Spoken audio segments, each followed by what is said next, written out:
JR, you seem like a really smart dude. Are you as smart as you seem? No, it's all an act. It's all fake. It's all pre-scripted, and yeah, no, I'm not. I'm not truly. No, I'm being like genuinely serious though. Like anytime I've ever been around you or heard you speak, you're a well-spoken person and it just makes me feel like this dude is smart. I don't know. I read, watch a lot of news and all that kind of stuff, and consume a ton of media. So, and plus, like my entire job and career is emails and phone calls and things like that. So, I've got to be on my game. So, I don't know. I try. Are we recording right now? Yeah, this is Okay. we're Okay. started. Yeah. There wasn't like an introduction. It was just like, hey, you seem smart. That's how I wanted to do it because I'm like, man, every time I've ever talked to him, he just seems like he's the smartest dude in the group of people that we're in, and I want to know why. Well, I don't know what to tell you. Just read a lot and consume a lot of media and think critically. That's my biggest thing. Love thinking critically about all sorts of topics. I mean, you already lost most of the population by just reading. I know. Yeah, exactly right. So, Well, funny story about reading actually. So I was a God, I was probably 8 years old, and my parents and I we were on a trip up in Boston, and we went and walked around Harvard, and my dad and I we somehow stumbled into the Harvard library, and right in front of the librarian, my dad looks at me and he goes, "Jr., let's get out of here. Books are for nerds." And then we both walked out of the Harvard library, and everyone just like stopped. Like a library's never been quieter than right then, and it was that's kind of freaking hilarious. hilarious. That set the Yeah, tone for the rest of your life. exactly. Basically, books are for nerds. That is super funny. But I don't know. I don't know if there's anything there or not. But through like your videos and everything, you have a smart approach that you're writing. It seems like you're not just like sending it. So I wanted to start all of this off by like giving you a little praise and being like, this dude just seems like he's got it together. Oh, stop! Can you see me blushing? I put the new webcam on. You probably can tell. I can But I appreciate it, man. I really do. Thank you. Yeah, hell yeah. And so for people who have no idea, this is JR Hobbs. He has a YouTube channel. He's clearly been riding for a long time with how good he is. And I'm excited to do a podcast like this because one, I didn't think about the idea of doing one with you until literally the second that I asked. I was like, oh yeah, I could do a podcast with JR. Boom, message done. Here we Yeah. are. We're recording right now. So Yeah, basically right after you wrapped up BMX news that I got the notification, and then now we are just a few days later. And also, just to my accolades, I am a self-proclaimed greatest BMX rider in the world, so I just want to throw that out there. oh, good to And know. I'm glad we got that out of the my way. parents would agree. My wife, maybe not, but I would just like to throw that accolade out there. That's super funny. Okay, so I got two things. I need to go back a little bit and then I'm going to go forward. Talking about you being smart and stuff again. Yeah, I'm going back. Do you have any like formal schooling or anything like that? Yeah, so I did high school, and then in my junior and senior year, I did like the dual enrollment stuff where you get like the college That's what I credits. And did. then, yeah, it's the best program ever, and it freed up a ton of my schedule because I'd only have to go to the campus like once a week, and then I was out every day at like 2:30 Uh, ish. So I was able to like go ride right after school, which was sick. And then went to college. I went to Florida State University for 4 years. Got a degree in IT and communications. And yeah, and right after that, got married, and then just joined the workforce, like a contributing member of society, as you oh, will. you're such an outstanding, upstanding member of the population. I was You going to know, guess communications whenever you were going to say your degree. yeah, it was like a healthy mix of like IT and marketing because I Mm, always was into marketing, and then I'm also super into like computer stuff. So I didn't want to go into a super technical route and kind of go more of like developer and coding mm. because that just kind of seemed so daunting. Like I can do a bit of coding, and I'm getting ready to start some new coding classes because Apple just released their new kind of language, and I want to learn how to do that just for shits and gigs. Can we swear on this? You can say whatever you want. All right, perfect. You can cancel yourself if you want to. I don't care. Even better. Let's start talking about politics. How's that sound? Let's take a completely You're in Florida. Are you sure you want to do that? I'm not in Florida. I'm in Texas. Oh, well, are you from Florida? Yeah, so I grew up in Florida, went to school in Florida, and then graduated, bought a house in St. Petersburg, Florida. I'm actually originally from Naples, so the skate park that Maddie and Scotty now ride, that was my old local park. Dang, lucky. Yeah, I mean, that park, honestly, the park it is now is terrible compared to what it used to be, because this is kind of a tangent, but I think it needs to be said. So the guy that builds the ramps for that skate park, he's hired by the city. It's a city-owned skate park.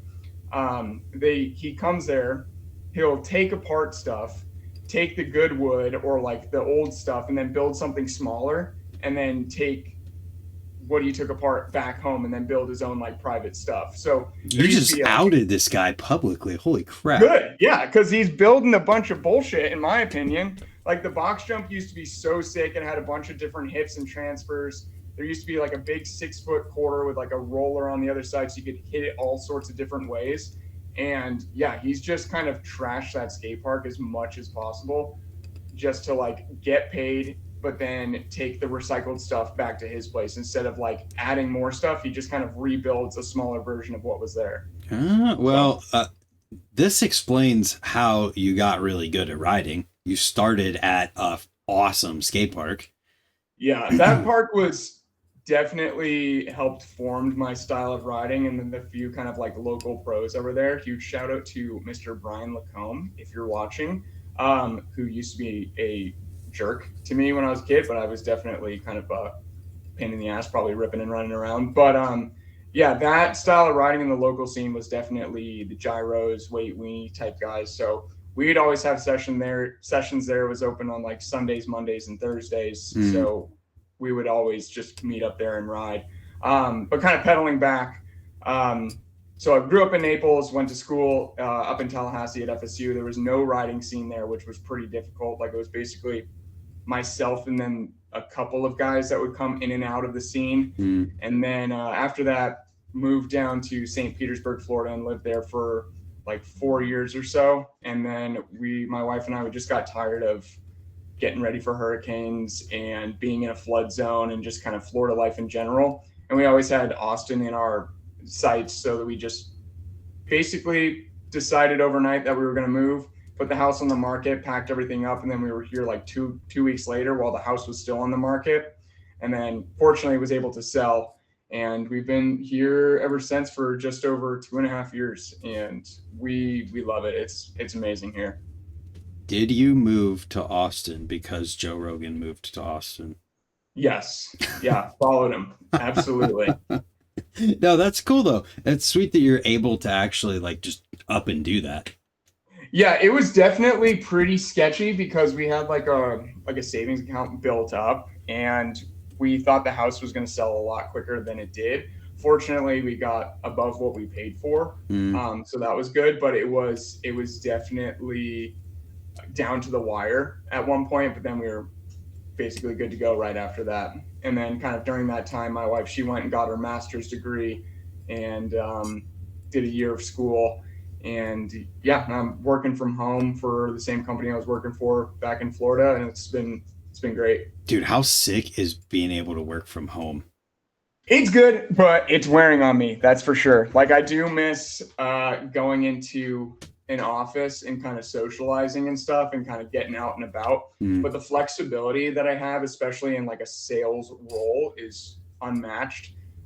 So it definitely has its pros, but at the same time, like the socializing and kind of the communal aspect of having work friends along with friends outside of work and then riding friends, like I do miss the idea of that. So it's a 50-50, honestly, especially after doing it for 4 years or so.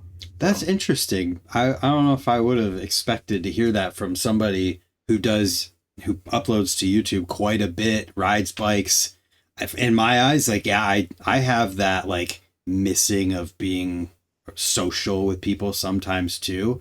Mhm. But then I realize, oh wait, I'm at home. I don't have Yeah, exactly. Well, it's kind of like the outside looking in, like, oh, I missed that. But then as soon as I do start working in an office and would be like, oh, what am I doing? I wish I was back home. I could take a lunch break and edit a video and all that kind of stuff instead of talk to Karen from finance for the fifth time about her cats or something like Yeah, that, the one dude who walks over and can't seem to figure out how to do his job, and he's just standing there distracting you from what you're trying to do. Yeah, you know what? Scratch that. I love working from home. I'll never go back into an office. We pivoted. We pivoted. That's super funny. How long have you been like dedicated to YouTube life? Probably,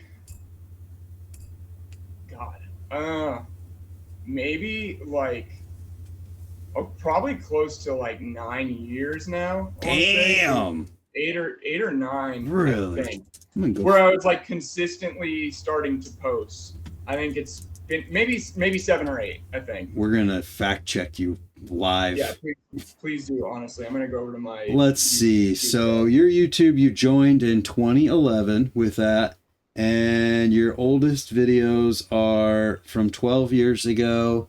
Yo, there's a Changa video right there. Oh yeah, I was riding with Greg Ellis and I learned flares that day. That's so sick. So at what point would it have been? I mean, you've got videos pretty consistently from all the way to 10 years ago. A how to flare video from 10 years ago. That's super cool. Yeah. Yeah, so I kind of did it in stints for a little bit. And then there's always the like I'm back BMX video. I see that So, one right there. yeah. And yeah, so I'd say probably because what was that, October? I think October of 2018 is when I really started like pushing out at least a video a week. So 7 years. Yeah. That's cool. That's part of my motivation to want to talk to you too, because I've kind of like, 7 years, 2 days ago. wow. Crazy. Yeah, well, happy like serious versary, I guess. Yeah, for real, right? Taking Look how far we've come. That's funny. But it's part of like what made me want to talk to you too, because you do upload to YouTube, and I've in the past week taken like a, I don't know, more in-depth look at my own stuff and what I do and thought process behind it. And I was like, I wonder what he thinks about with what he's doing. Like, do you treat YouTube as like a job, or are you just kind of having fun with it with guidelines of how much you do it? So it's kind of been evolving, especially over the past couple of weeks. Because now I'm actually like seeing the monetary incentivization of it.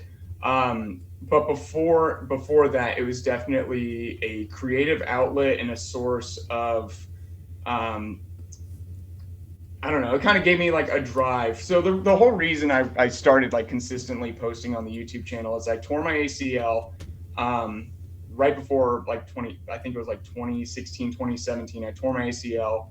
And it was a 1.5 year long recovery time, and then got back into riding. And like I said, at FSU at my college, there wasn't a riding scene, so I was mostly riding by myself.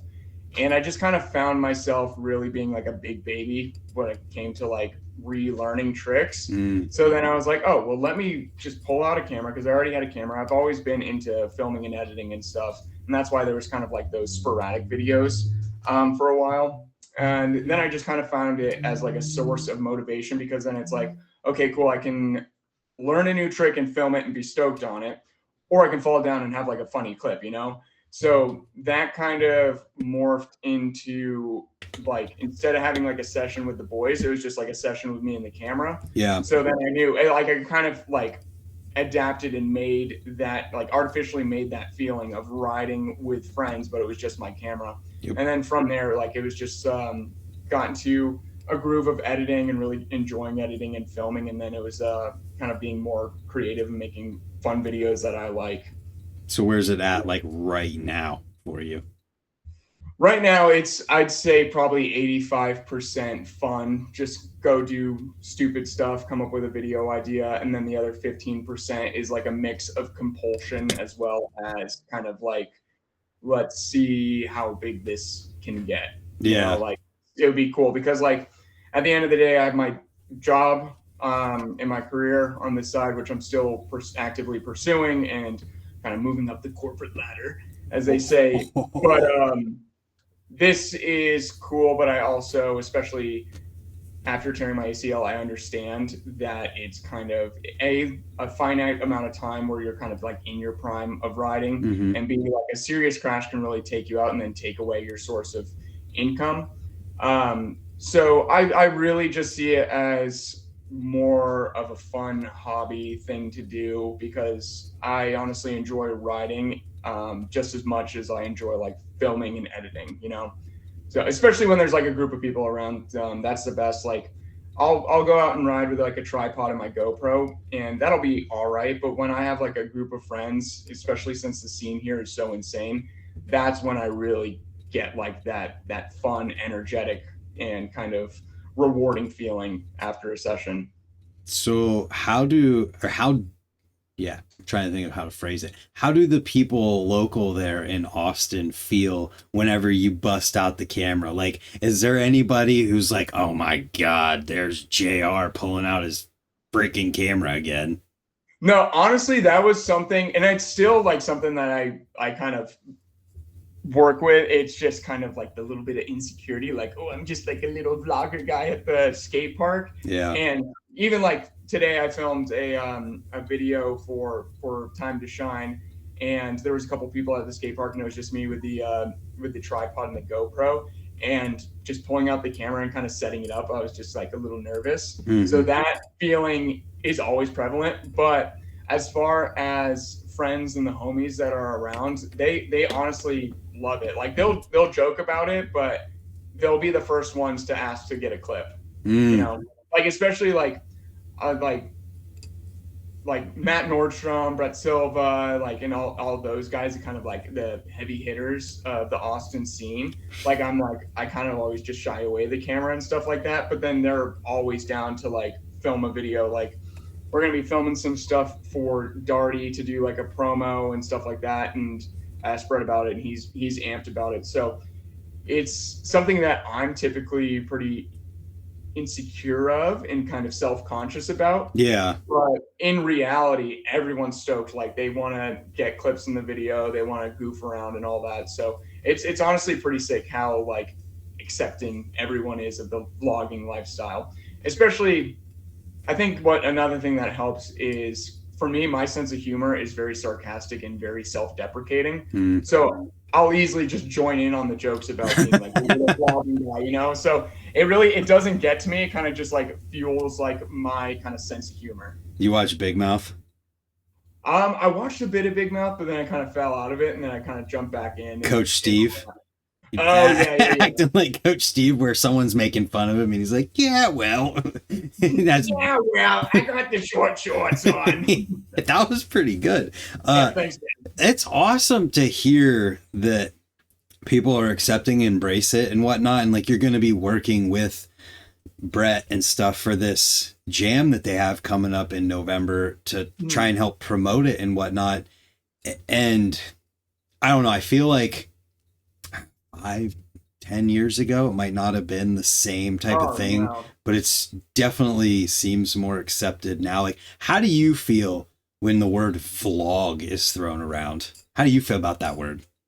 I mean, it doesn't hurt my ears or anything like that, because honestly it's a video log of like a day or a session. Like it also, like, I kind of shy away from like the stereotypical type of vlog of like the "what's up you guys" type thing. Like it is what it is, so it doesn't offend me or anything like that. Like honestly, I think what kind of changed the game is obviously Scotty Kramer starting his channel and starting to vlog and doing the webisodes. Like obviously before that you had Adam LZ, you had Balker 123, and then for the OGs you had Twister X15. Oh, Tristan Sagastumi. Yeah, dude. Like those like OGs, but then as soon as like Scotty Kramer, the absolute GOAT, starts vlogging, I think kind of people are like, okay, you know what, like this is pretty sick, and kind of take it a little bit more seriously and not too quick to kind of be judgmental. I think a big thing that does it for a lot of people is when you realize that however you feel about someone doing it in BMX, the chances that you watch someone else in another segment of whatever on YouTube in life doing exactly that and talking to their camera, you're like, Yeah. I watch people who do this in other. I mean, honestly, Props was a vlog. That's the OG. It really, Yeah. I've made this argument before too. Yeah, it's like, oh, you got the lifestyle stuff, you got riding to music, you got talking about the trip, talking about the spot. It's on a VHS. It's not digital, you know? I think like the big thing with it is the difference between someone else pointing the camera and then pointing the camera at yourself. Yeah, it's the turnaround factor. That's where that's kind of the change in the landscape and kind of the perspective. I get it where it's like, oh, this person thinks people care this much about what they have to say, they're going to turn the camera around. But I think people are slowly coming around to the fact that it's like, no, I'm just like filming. And yeah, some people might have that full of themselves perspective, but you don't just assume that. It definitely heavily depends on the person that's doing it, you know? Like, there are people, I'm not going to call anyone out, Brandon Knopf, that I'm joking. I'm gonna see myself out. But no, there's definitely not Brandon, of course. But there are people, and it kind of depends on the person's personality and kind of like if they kind of think their shit doesn't stink and stuff like that, then it's going to be kind of that stereotypical like BMX vlogger and things like that. But if you're like cool, chill guy and just having fun, not hogging the skate park, putting the camera like in people's way and things like that, and thinking like your clip takes superiority over someone else who may be sessioning the same ramp, there's no difference in it. And then, like you said, like kind of the prioritization of your videos because you think people care so much about what you have to say and what you have to do. Honestly, I don't care. Like, I get stoked when a bunch of people watch my videos and stuff like that, but I've been doing this for so long, and back in my older videos, it would take like a week for it to get 25 views. And after 25 views, I was like, oh, that's awesome. But at the end of the day, I was mostly doing it for me because I just enjoy doing it. That's a big thing when it comes to longevity with this stuff, is that you find the people who do it long term are the ones that are doing it for themselves. Exactly. Yeah. Like, if you're going into it just thinking like, oh, I can't wait to get monetized, can't wait to get millions of views, you're going to be burnt out in a few weeks. You know, you're not going to be consistently filming and posting and things like that. You're not going to be thinking of new outlets and ways to kind of build up your channel. You're not going to be looking at the analytics and seeing how trends and the algorithm ever keeps changing different courses and things like that. You're just going in for thinking you're going to get a quick buck, when in reality, this is a goddamn grind if you do want to make money off of it. So if that's your motivation for it, then you might as well just go ride and not film. But if your motivation is you just want to have fun with your friends, document it along the way, then it's a fun hobby to pick up. And it's a cool thing too, because like now moving from Florida to Texas, and then probably going to move somewhere else, maybe like we have our sights set on like San Diego and things like that. It's fun to kind of go back and see the evolution of your riding, evolution of your editing style, but also just having those sessions documented with friends that you've met along the way. And that's one of the coolest parts of it. Like, one of my good friends, like a bunch of my friends from Florida, like Derek, Thomas Sanders, and the rest of the Florida guys, it's so sick to just be able to be like, oh, I want to go see this video, I missed them, and then just watch the video and then text them, hop on a phone call and stuff like that. And yeah, it's just like a cool way to kind of like put everything in like a nice time capsule all on your page, you know? And you extend that even further to when they want to remember these times, they get to go and look at it and watch it too. Yeah, exactly. Like, every now and then I'll get a text from Thomas being like, hey, remember this? And he'll send me the link of the video we made. And I was like, dang, that was a fun day. And you can like, it brings yourself right back to that moment. Yep. in that session. Yeah, I mean that's why I film a lot of the sessions that I have is because I want to be able to remember that stuff. Mhm. Yeah. How's your wife feel about your YouTube career? She likes it. She digs it. She watches some of the videos. She doesn't go to the skate park because she's terrified. She just likes it when it's all edited and make sure that I'm okay. Um, Mm, but she watches it. She'll watch like my TikTok, which I've started like posting heavily on, which is helped the channel grow a good amount. And yeah, she digs it. She that's thinks it's awesome. cool. Yeah. That's awesome. Interesting that you've seen TikTok help because I posted on TikTok when it was like first starting to grow up or whatever, and it was really easy for things to Mhm. just blow up. And then I kind of slowed down because I was like, okay, cool, no new social media, got a certain level of followers. All right, I don't care about this right now. Then you come Yeah. back to it, and it feels like it's impossible for a video to do anything. It's definitely a different landscape. I actually kind of want to quickly pedal back.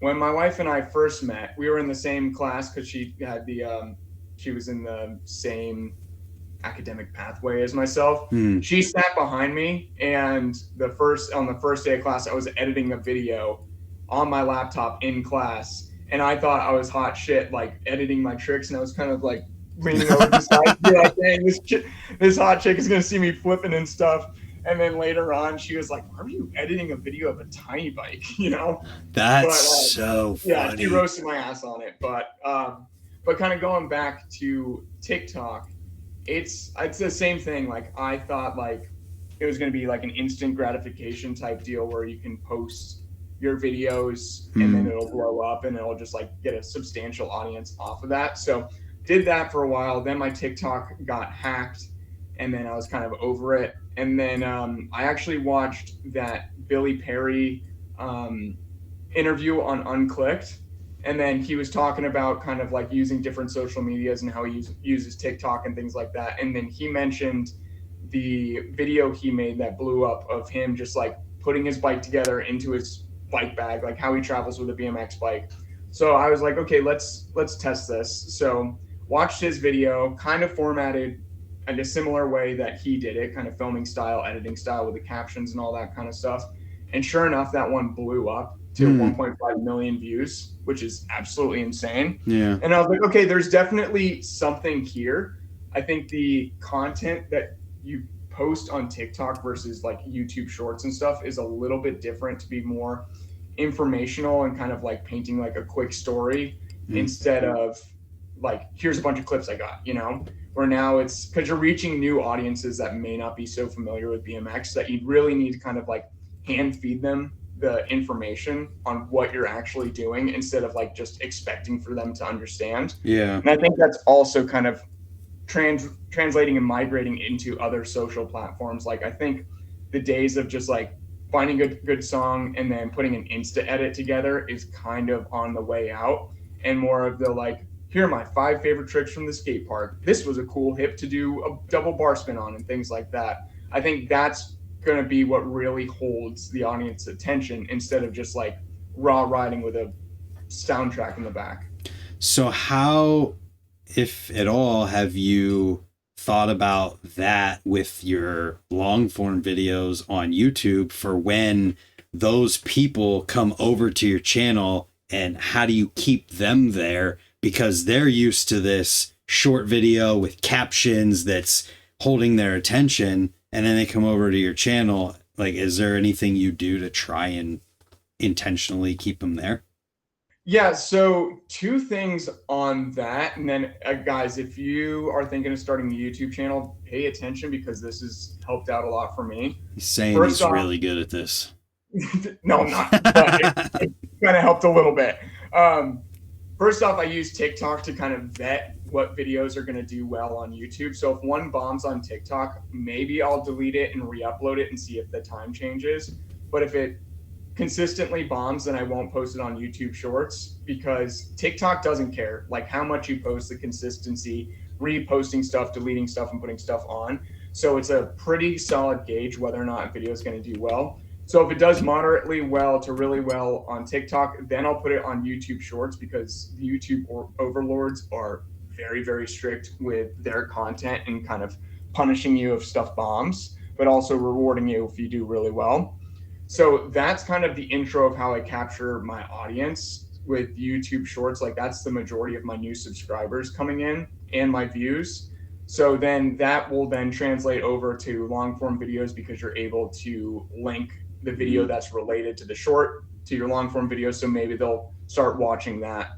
But as far as kind of adapting my long form videos to kind of tailor and kind of change to the new way that people watch videos, one thing that I started to do, which was in my last video, is when I'm riding with the GoPro on, I was actually talking while riding, explaining things. So the last video I posted was like, are tie spokes actually worth it? Mm-hmm. And I sat down, talked a little bit, but then I wanted to show like examples of how like they're snappier with bar spins and technical tricks and things like that. So while riding, it was a heck of a lot harder, but I started talking through the tricks and why things were working and what benefits I was seeing while riding with the GoPro, because my GoPro has like a decent microphone on it. And I definitely saw that retention extended, instead of just like me sitting there static talking, or like talking, then writing clip, and then talking. So putting it all together and kind of putting that voiceover, but not too much of like a narration, if that makes sense, more of kind of like live in the moment feel. And I think that's kind of helping. So I'm kind of testing those waters to see what works and what doesn't, kind of getting a little experimental. Man, this is fascinating. I'm learning and like what am I trying to say? Like reflecting on my own approach and whatnot in these things, because to hear you say the YouTube overlords will punish you for like if things go bad, and you vet and you're like more curated in what you'll post as a short than on YouTube than like TikTok and whatever, is so interesting to hear, because 99% of my shorts are just a clip that was good from a video. And I feel like when I post a short, if I go to my dashboard and look at my shorts views right now, let's see, 44,000, 4,000, 17,000, 1,000, 10,000, 21,000, 4,000. It's interesting to hear that, because my approach is more of I have so much, and I've seen how YouTube Shorts can help in terms of numbers with subscribers and whatnot, that I just throw it all out there, and whatever happens, happens. Yeah, at times, like so when I first started using YouTube Shorts, when that was really starting to get popular and they were kind of pushing those into the algorithm more, because honestly, that's what YouTube is doing. It's kind of, it wants to be competitive with Instagram and TikTok. Yeah. When I first started doing shorts, I would just post like a riding clip, and there was all those trending audios of like, I'm a new YouTuber, this video won't get more than 5 likes, but if you found me, like all that kind of stuff. And I did those a lot, and those were super cringy, and I'm kind of bummed that I did do them, but they definitely did lead to like a lot more subscribers and growing my audience a little bit more. But basically the way I see it is I want to kind of put that seed of curiosity into someone's head. So for example, I recently went to San Jose and filmed a bunch with the GoPro and stuff like that. So I kind of talked about the trip a little bit, kind of walked through some of my favorite clips, and then hopefully kind of that curiosity will grow. So then they would want to go watch the long form videos and really be like a consistent viewer. That makes sense. Interesting. Have you found success in that, where you've seen your long form views go up? Yeah. I mean, not like, I think my average, like a month ago, maybe 2 months ago, was like maybe 200 views, or like 100 views within the first 24 hours, or maybe like 200. But now it's definitely gone up to like where there's some videos that'll be like 1,000 views in the first day, but then slowly teeter off as usual. Or like, but I'm averaging around like 400 to 500. Like, it's nowhere near like bigger channels where they're getting like 900 views in the first 5 minutes, but it's definitely kind of like growing, but also you kind of have to correlate that to the number of subscribers. But the retention time is definitely increasing more because people are more invested and kind of have an understanding of my writing, my editing style, the personality, and all that kind of stuff from those quick snippets from the shorts. That's so interesting because that's honestly like the opposite of what I've seen, in that literally over the past entire year, I've taken more of an approach of trying to have the edit for retention in the first like 2 minutes of a video. And I do that like short captions, whatever, in the beginning of the video. And then I posted those as shorts and on Instagram and on TikTok. And I have seen nothing but downward charts over an entire year. But you've seen success in it, and it's super interesting, and just goes to show how like different things, even though you're doing the same kind of approach, is working for you, but it's not working for me. And it's fascinating. Yeah, it's definitely not like a one size fits all type of thing. You kind of have to figure out your own strategies, but like I want to pay attention to other creators that are obviously bigger and see like what they're doing, and not carbon copy everything, but definitely take inspiration from things that they're doing and kind of morph it and mold it into what will work for my channel and what I would like to edit. So even like when I first started doing the shorts, I thought they were awful. I hated shorts, and I thought they lacked creativity. I thought it was like a quick grab, especially with like all the green screen reaction clips. Like I think YouTube's flooded with that garbage content, but I didn't see like that creative outlet of where I can kind of have that same kind of stimming feeling from making a long form video, but in a short. But then I found over time, after watching like a ton of content and seeing what other creators are doing, that you can still make a very kind of pleasing and interesting short form video that'll still kind of scratch my brain the way like editing a long form video would do. Yeah, and sometimes you can do something better in that short form than a long form video even might be, or it feels better condensed down. And it's for sure an awesome funnel for trying to get people to be on your channel or have watched the long form stuff too, in that they're getting like a sample of what the long form is, and then YouTube has built it in to be a funnel that puts them directly into the long form stuff.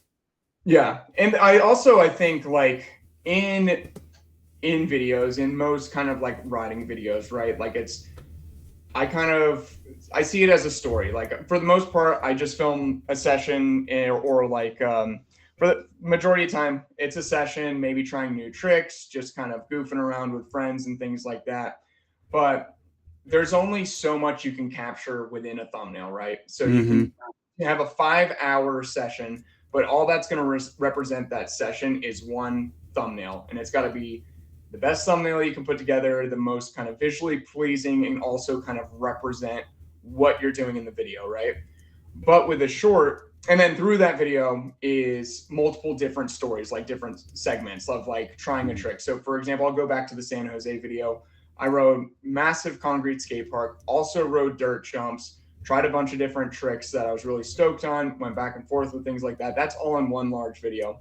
What I like about shorts is you can take those small stories throughout it. So for example, I was like doing a bar hand plant on a vert wall. I can just take that story out of that and then put it into a short form video where I can really just highlight and emphasize the journey of doing that trick. And it's immediately right there. The thumbnail is me doing a bar hand plant or falling on a bar hand plant with a little caption, and you can tell that story right away to your audience. Yeah. And then link the video, like I said, and then they can go and see the rest of the story. Same with like other tricks throughout the video or cool things you've experienced. Yeah, I've used that with the progression of somebody who's trying a trick and keeps crashing or keeps failing on it, and just made a never give up series basically. It just links to the longer video, but it's naturally the kind of thing that lends to a short or a reel or whatever that people usually want to watch, and I don't even do anything fancy with it. It's just the attempts and crashing and then the landed thing with never give up part whatever number I put on it randomly. I haven't put them in order or anything. It's just a random number. And usually those do really well. But the thing that I've found is that it kind of feels like shorts are like a fruitless effort, in that you can't truly tell how much of an impact they're having beyond a certain point, and it's also made subscriber numbers just feel useless, because one short can give you 3,000 subscribers or even crazier numbers. Yeah. And it's like, well, you get all of that, but then they don't watch the long form. It's just interesting. I don't want to like dwell on YouTube too crazy much, but it's kind of like the thing we do. But yeah, and then that kind of just goes back to the reasoning of why we film and why we do it. Again, like, I like the statistics, I like seeing things, I like seeing where it can go, but at the end of the day, I wouldn't love it, but my entire channel could be stripped away and starting from ground zero, and I'm still going to be making videos, you know, like, no matter how many people are watching and things like that. Like, I think it's cool. Like, I just think it's another form of progression, because you can kind of see, like, okay, not only am I pushing my riding, but I'm pushing my capacity to like make a story and edit and figure out new kind of angles or tricks with the camera, or edit video styles and things like that. So I see it just like as another form of progression that is really satisfying at times. So but you're right. Like, it's not going to be that instant gratification. You're not going to see real true results other than just like high view numbers and maybe more subscribers. But over time, if they are subscribed, that curiosity, they're going to keep seeing like notifications of a long form video, that they're eventually going to watch it and either really enjoy it, which in my case they are, because I post amazing videos, or they're going to be like, you know what, this isn't for me, unsubscribe or turn off notifications. That makes sense. I'm curious, you're from Florida, Adam LZ in Florida, you upload to YouTube. Was there any influence there from what he was doing? Yeah, no. So I've known Adam for years. Like, we met at Woodward, like one of the first times I was there, like when he first started vlogging. And honestly, I think I was kind of in that camp of being a little jaded towards vlogging, but not too much so. I kind of was in that mindset of like, oh, it's already an oversaturated market, it's too late. And also I was in school, and when you're young, it's always like, I don't have enough time in my life, so there's no point in me trying to do this. Where in reality, if I could go back, I had so much free time to do things. I could have really gotten a head start. But I was in a bunch of Adam's videos. I really enjoyed watching his videos. They were fun. There was like a bit of jealousy behind it, because I was like, wherever I lived, whether it was in Naples or Tallahassee, I was like 2.5 hours away. So like, it kind of sucked. Like, I would have to like put in the effort to drive out and meet up with everyone. Whereas like, I'm sitting over there, no scene, at my local skate park, and seeing like Jack Straighten, Adam, Kyle Noble, and all the boys riding and filming. And then like Spencer would pop in every now and then. I'm like, damn, I'm really missing out. So it caused like a little bit of FOMO on my end, that's for sure. But seeing it and kind of understanding his formula of things, which really worked at the time, obviously, was definitely like piqued my interest. And I kind of started to try that, but I never like hit it, because I think he just had like such a unique way of making a video. But at the end of the day, like, definitely took a lot of inspiration from what he was doing, what Spencer was doing, what Jay's doing. Like, all those guys, I've known them for years from Woodward, when we were just like little shithead campers. Nice. That makes sense. How much of your marketing hat that you wear for your job do you use for like your YouTube channel or looking at BMX? Honestly, like, it's kind of different. I'd say it's kind of the opposite. Like, because with my job, so I'm in sales. I own my own product that I do all of like the full funnel marketing to reaching out to like closing and stuff like that. It's very technical, and you kind of have to get it right away. Like you can experiment every now and then, kind of like with messaging and things like that. But I feel like with YouTube, I can kind of be a lot more experimental and then kind of take the ideas of what I've learned from YouTube and kind of bringing that over into my marketing efforts and my kind of sales pitch and all that kind of stuff. So for example, like what I was saying, kind of like especially with captions and things like that, like I made snippet size. I made like a long form webinar style version talking about my product, and I like imported captions and things like that, and kind of like my cadence and my flow of talking and what I was showing, and kind of cutting in from like a full picture of myself to kind of like, here's the product on the side. That all definitely stemmed from the things I learned from filming YouTube videos and things like that. That is fascinating. Are you trying to talk about your product? Because now I just want to know.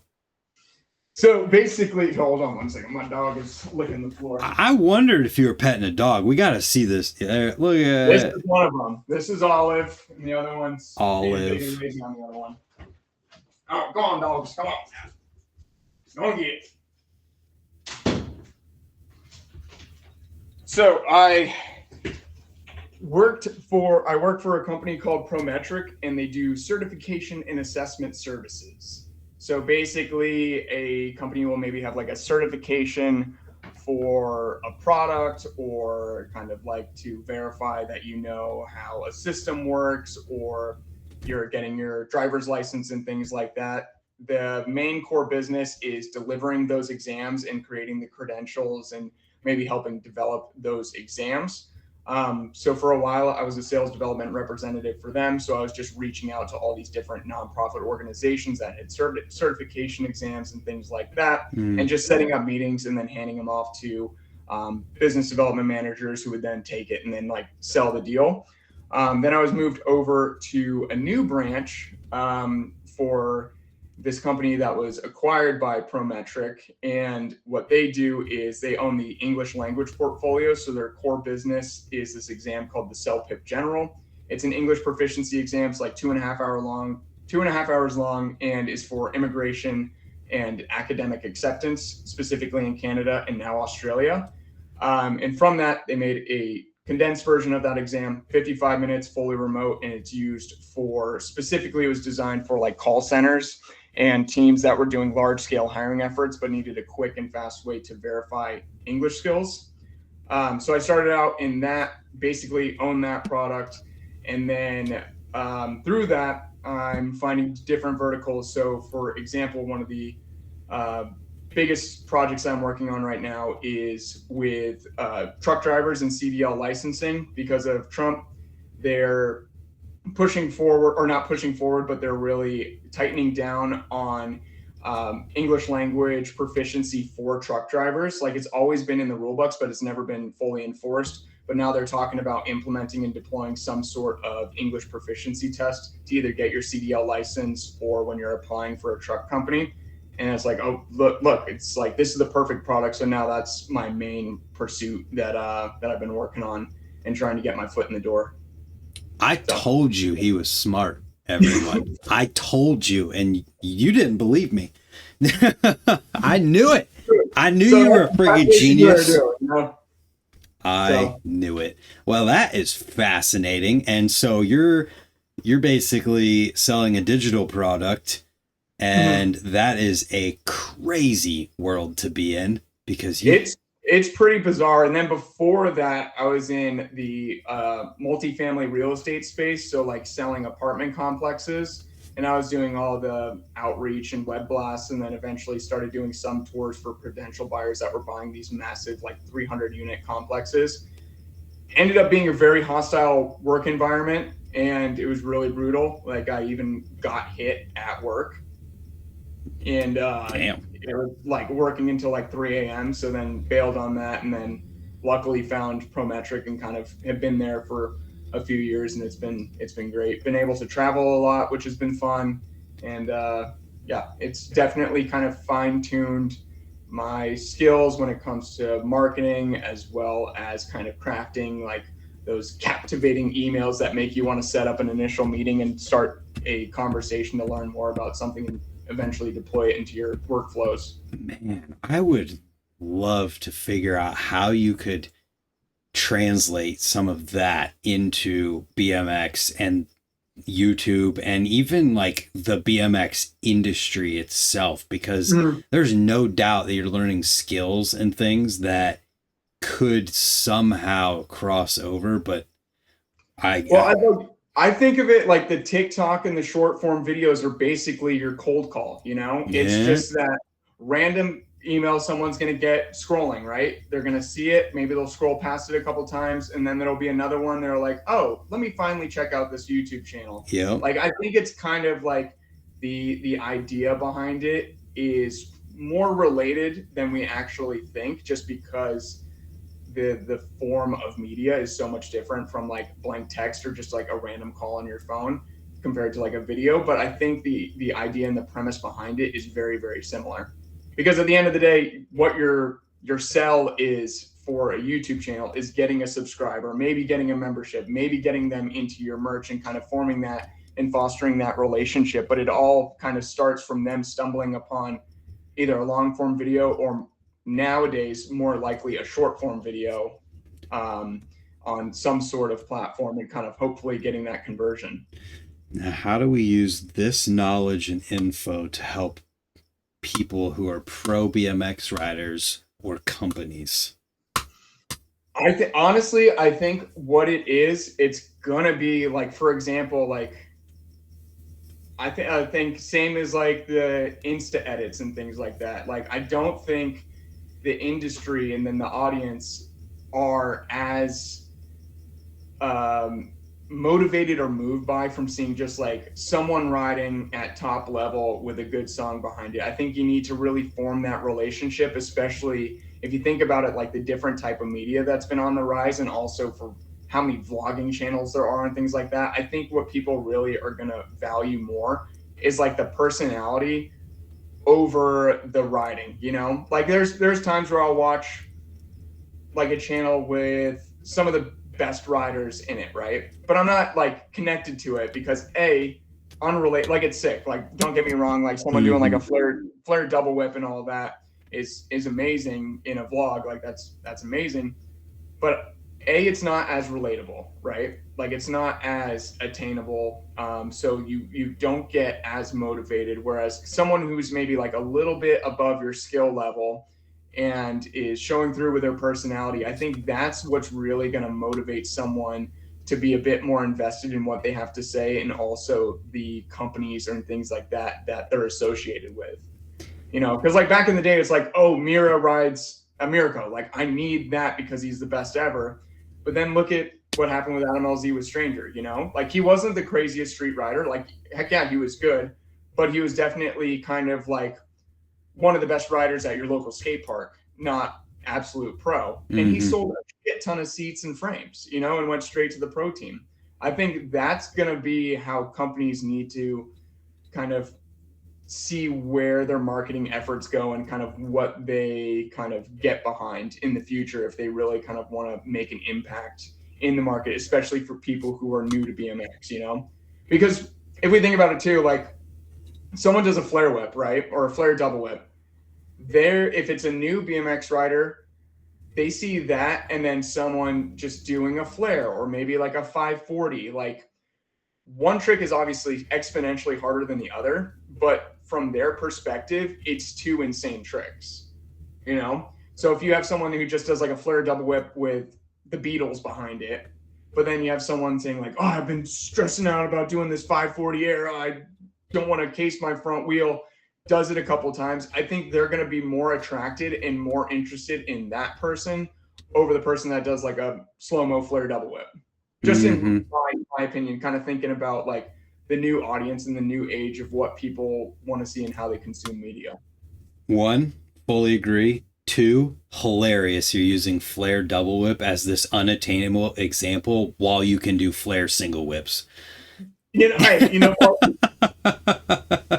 Like, that's like me saying It's a back rail ice pick is so insane. Like, Yeah, right. I guess. Yeah. it's so unattainable. No, it's just funny, but I fully agree with what you're saying. You're just saying so many things that I've talked about so much on this YouTube channel. I don't want to get too far into that rabbit hole. I was just kind of curious how you'd relate, like what you've learned and what you do to the BMX industry. Yeah, and I also part of it is from my wife watching my videos and kind of like going into editing and going into like how I naturally would film a video is I already have the assumption that people know exactly what I'm talking about. Yeah. But kind of being present in the moment and understanding that maybe someone doesn't know the difference between a tail whip and a switch tail whip, right? And so just before dropping in, just explaining like a switch tail whip is like a tail whip, but imagine riding with your left hand when you're right hand dominant, and then doing it like it kind of builds out and kind of creates like a fuller picture of what's going on and what they're actually watching. Yep. So I think being able to do that, also being able to be relatively good on bikes, but then again, like there's people that aren't the greatest on their bike. Like there's this one kid on TikTok, I think his name's like BMX Mason, and he's doing a series of like day 1 of riding BMX, day 2 of riding BMX, and kind of vlogging what he did and what he worked on. He's like learning how to air carving a bowl, and he's getting hundreds of thousands of views, you know? So it's not impossible. You just kind of got to figure out what's able to translate to the biggest audience. And the biggest audience isn't going to be like mid to super high level riders. It's going to mostly be kids that are just dicking around at the skate park and getting their first bike and looking for upgrades for their BMX bikes. Like you got to narrow it down to that, but at the same time, do what you want to do. Yeah. Interesting perspective. Interesting to hear about that person. And a example I think people could relate to is props. Props is that thing of like maybe people weren't doing the craziest stuff ever, but people are talking. It's become relatable. They're full circle, like full picture look at it. That TikTok BMX Mason thing that you just brought up is interesting to me. And it's one of those things that I feel like the question of who this stuff is for is the most important question to ask in all of it. So when you're making a YouTube video, who's it for? First, it's for me. Like I'm always going to film what I'm stoked on. Yeah. So like, I mean, there's been so many times, I mean, I'm sure you've done the same, where you film an entire video and then maybe edit the whole thing. And it's like, I don't like this. I'm not happy with this product, and then just delete it, or maybe just put it in the back channel for a while, come back to it and maybe have another look at it.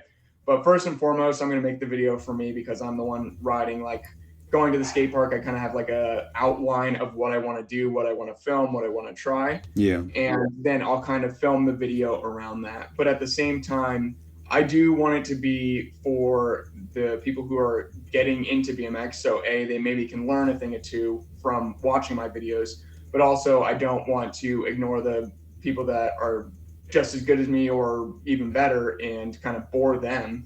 So I kind of take a fine line approach of the intro riders and making it relatable to them and to the people who are just there to laugh and just kind of be entertained. Is this something that you consciously think about when you're making things? It's something that is kind of grown over the past couple of months, where I'm now consciously thinking about stuff. Like I have a huge marker board where I'll just jot down video ideas, you know, just like, for example, like TikToks. Explain the difference between a 3-piece crank and a 2-piece crank. You know, a quick little informational video. Someone might not be getting cranks. Complete bikes always come with those shit ass pinch bolt cranks. So that's going to be something that they're going to be interested in. And then after that, like I have like learning 3 new tricks at the skate park. So kind of building off of that and going into a session where I know I'm going to be filming with kind of like an outline is going to be a lot easier to film going to be more organized and easier to edit and kind of flow through the session without it being like choppy. And then building out that story to help that retention. So if someone joins, they can kind of understand and see the flow of the session, what I'm doing and things like that. So that's kind of been like a new approach that I've really been really trying to consciously focus on. Interesting. So are you filming every time you ride, or how many sessions are you having where you're not filming anything? I'd honestly, right now with Jaden being off the bike, he's out with a torn MCL. Oh, yeah, he tore it at Woodward on the second day of our trip. That sucks. So not filming as much, where the two of us, we were linking up and filming all the time. So I'd maybe say like 25% of the time I'm filming when I'm riding. Whereas back in Florida, I was like filming every single session. And with that, it was kind of just like an oversaturation of the same content. So I want to just like make sure like, oh, I filmed 3 videos in a row at house. Let me go out to 9th Street, or let me go out to Wells Branch or a different park to kind of change things up, because I feel like you can kind of find yourself in a rut of filming the same thing over and over again. Whereas if you kind of strategically think of it like, today I'm motivated, want to go ride, and these are the kind of stuff that I want to do, you're not too stressed while filming, because it's not the end of the world if you don't do it. And it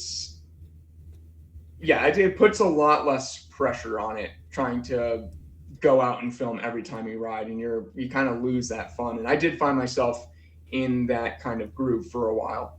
Yeah, interesting. It's cool to see.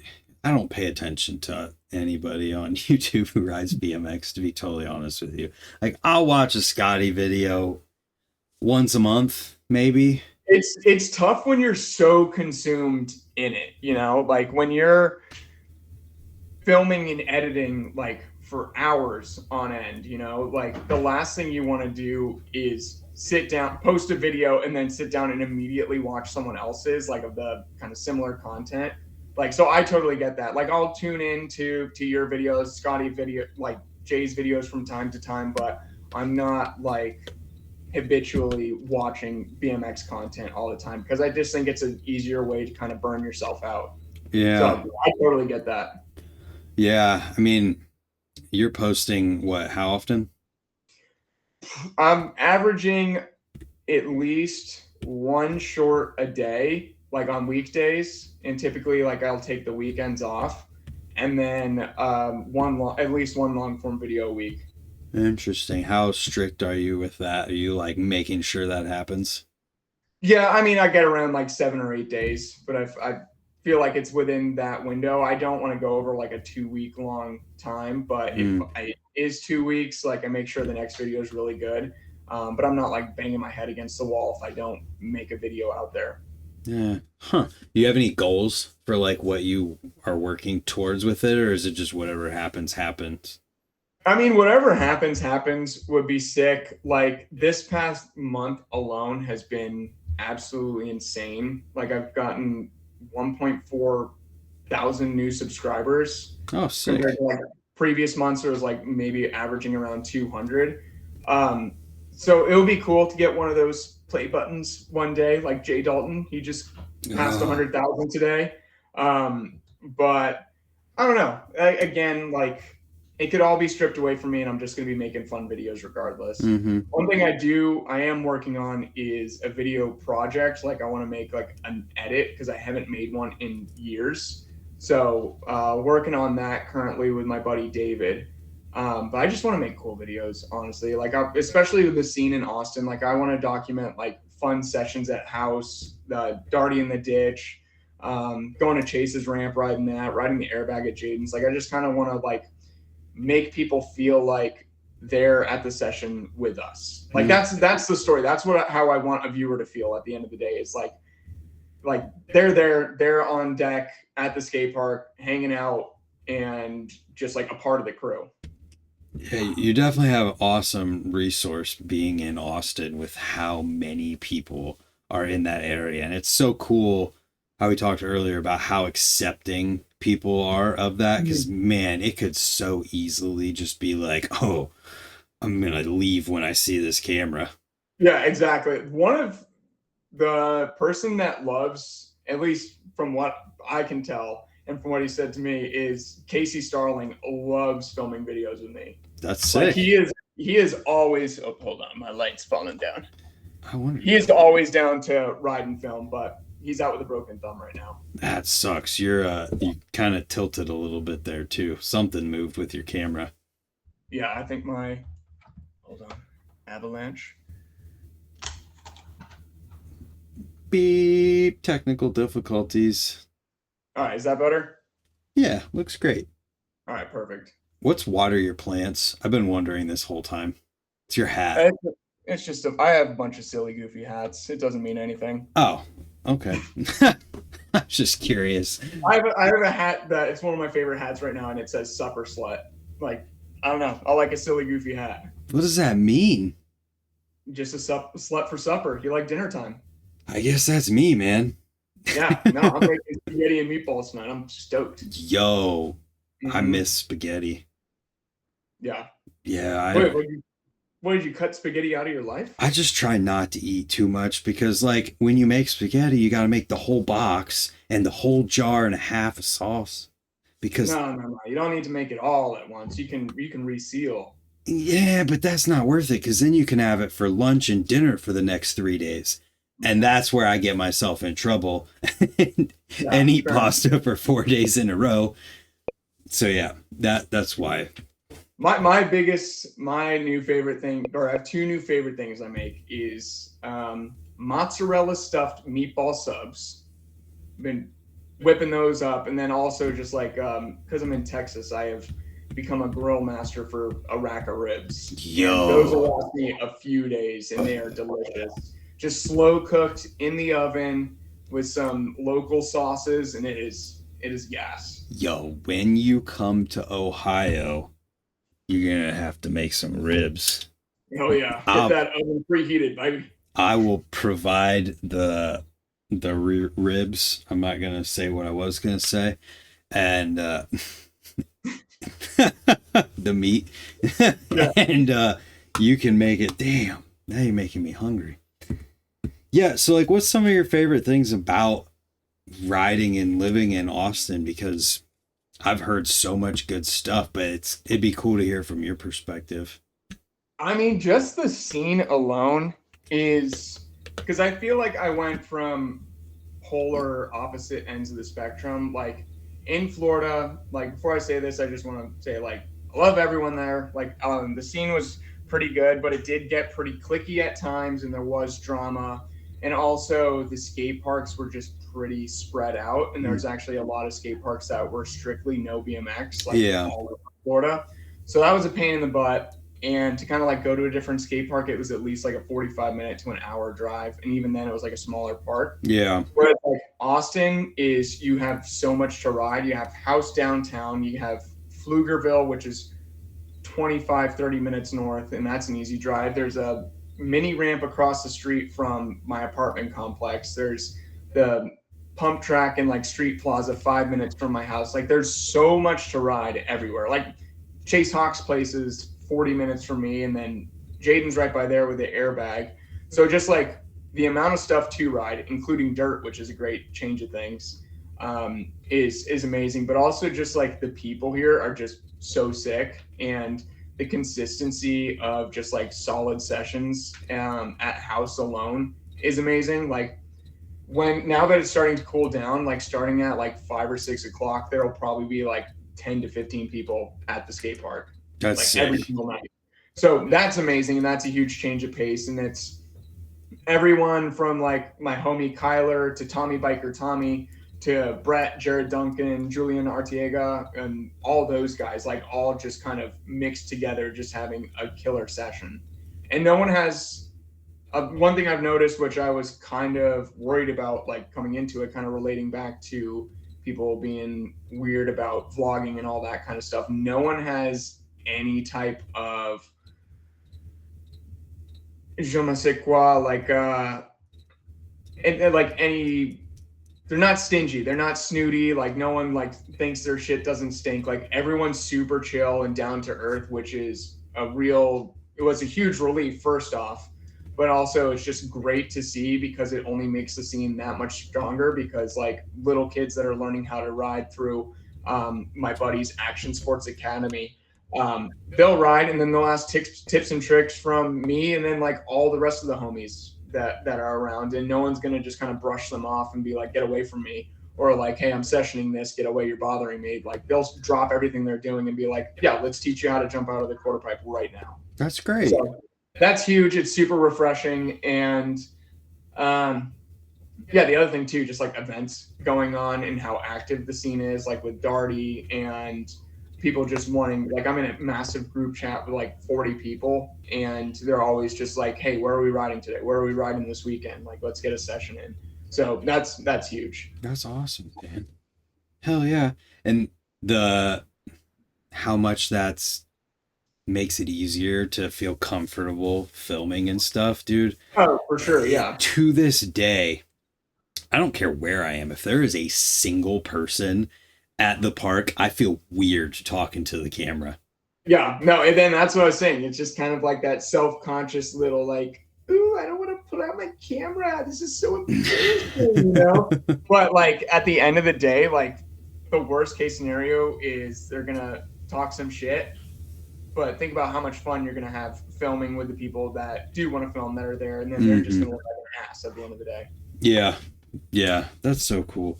Do you, being around all these people who are like engrossed in the BMX industry, do you ever want to get involved with it more than what you are or anything like that? Yeah, I mean, it would be sick to be like put on some team and things like that. Cause like right now, I'm riding for Time to Shine BMX, which is like the mail order, and that I would love to talk about that situation sometime in the future, because we can talk about that later. We could talk about it whenever you get done with what you have to say. Perfect. All right. So riding for them, and then I have my like clothing company, LYN BMX, which I started when I tore my ACL, because I was still in college and I tore it over the summer. Yeah, over the summer. And then that following semester and year, basically I mapped out all my courses so I could ride as much as possible. Mm-hmm. So I just needed something to kind of keep my hands busy. And then Campbell's Chicken Noodle Soup. They've been amazing. Wait, for real? Old-fashioned vegetable, no artificial flavors. It will give you all the vitamins and minerals you may need. Wait, is this real right now? You actually work with Campbell's? Because that would be hilarious. No, that was a bit. All right. Well, yeah. So it'd be cool to be like linked up with like a clothing company or bike sponsor, things like that, and do projects, because I think that's, like we were saying, like it's going to be kind of like a new wave, kind of moving away from the edits to more kind of like the props feel and the vlog feel. Like, so it would be cool, but it's not something that I'm actively pursuing. Like I kind of want to just build out my own brand, I guess you would say, instead of prioritizing how another company wants to do it, because then they'll have guidelines and things like that. And I just kind of want to have like unvetted access to film and do whatever I want. You don't want it to feel like it's not a no. So Vans, any other company like that, if you're watching this right here, but for the time being, not sending out sponsor tapes and all that kind of stuff. Already wearing a checkerboard ring. I know, right? Yeah, I mean, that's basically like turning it into a job. If you end up having somebody giving you guidelines or trying to tell you what to do or anything like that. Yeah. Interesting. But I mean, it would be sick to go on trips. Like when I put together that like Texas takeover and invited everyone, like if that was under specific clothing bike company name trip or whatever, like that was an incredible time. And I would love to do that. I would do that 10 out of 10 times. And I mean, we're going to be doing more trips like that in the future to different places. So that stuff I'm certainly like interested in and would love to do, especially if it's rewarding. But at the end of the day, like if I hang up my bike for the last time and I never had like an official pro sponsor or anything like that, it's not something I'm going to be disappointed in, because I just know how much fun I had and all that. Great mindset. Look at you go.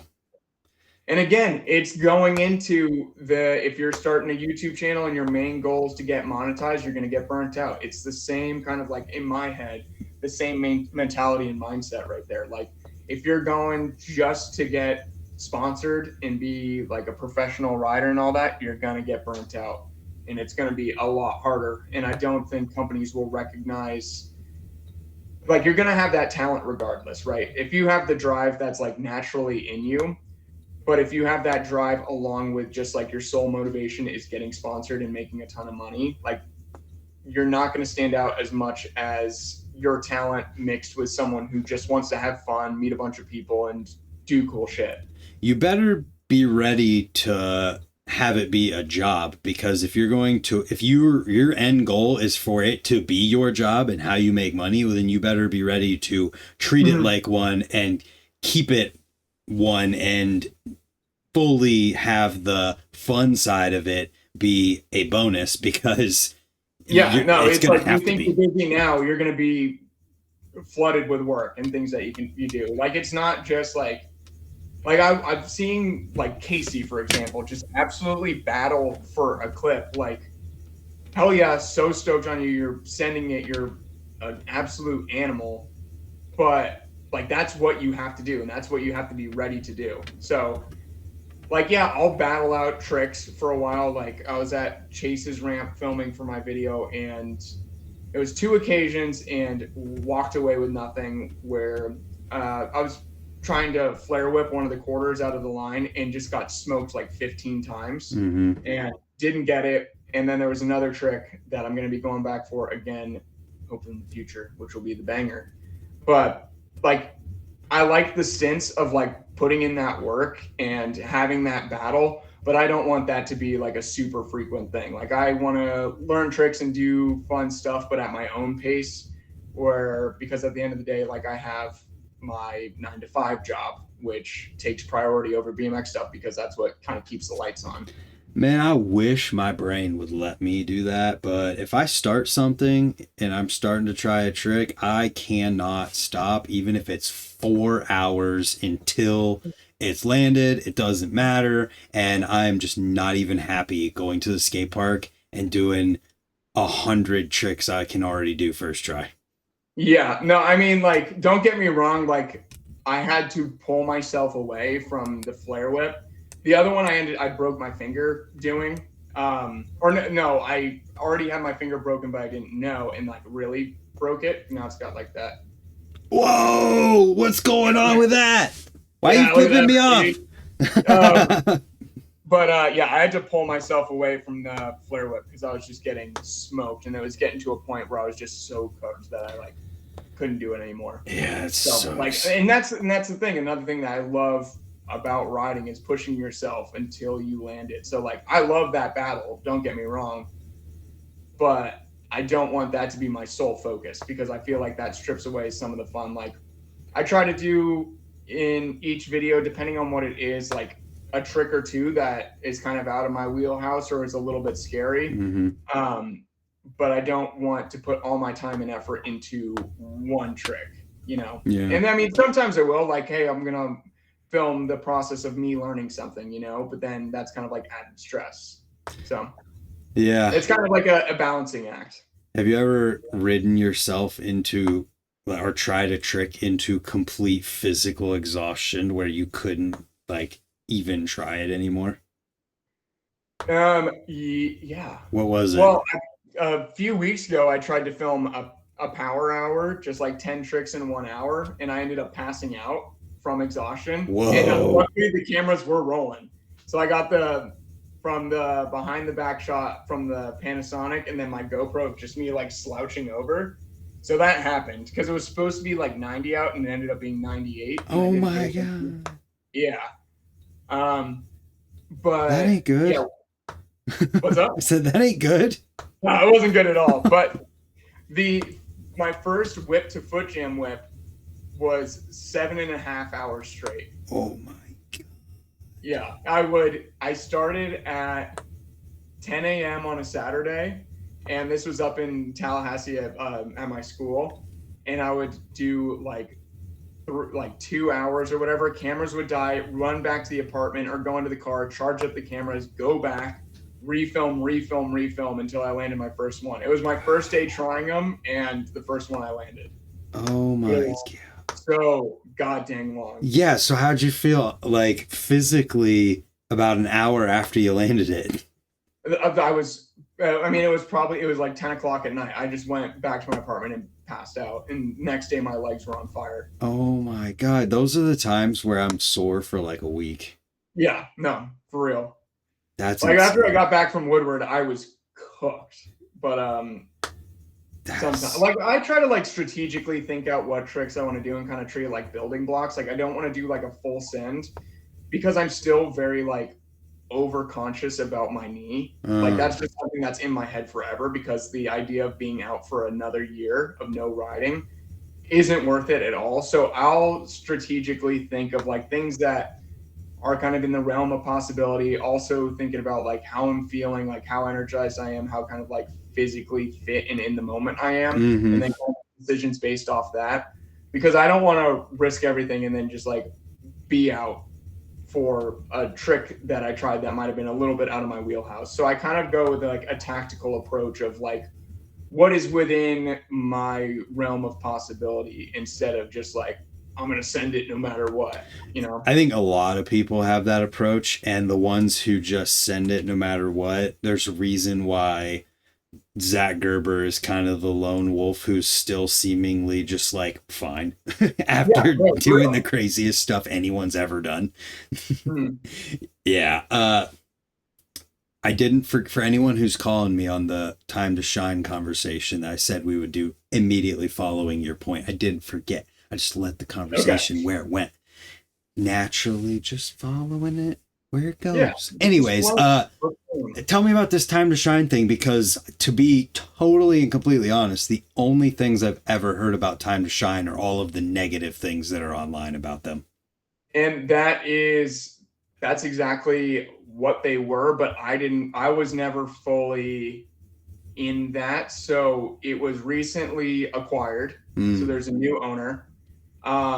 And through like through that, the new owner, he's kind of doing a full revive of it. He did a complete redesign of the channel or of the website, kind of full rebrand and kind of restructuring of how things work. And yeah, there was like, he was like marking things as pre-order and then just kind of leaving people out to dry until they were like demanding their money back. Like, it was bad. And like, I wouldn't have joined if I knew all of that stuff. And this guy was like really good at kind of like brushing it off and kind of like shifting the story to be like, oh, well, I had a personal relationship with them and they're just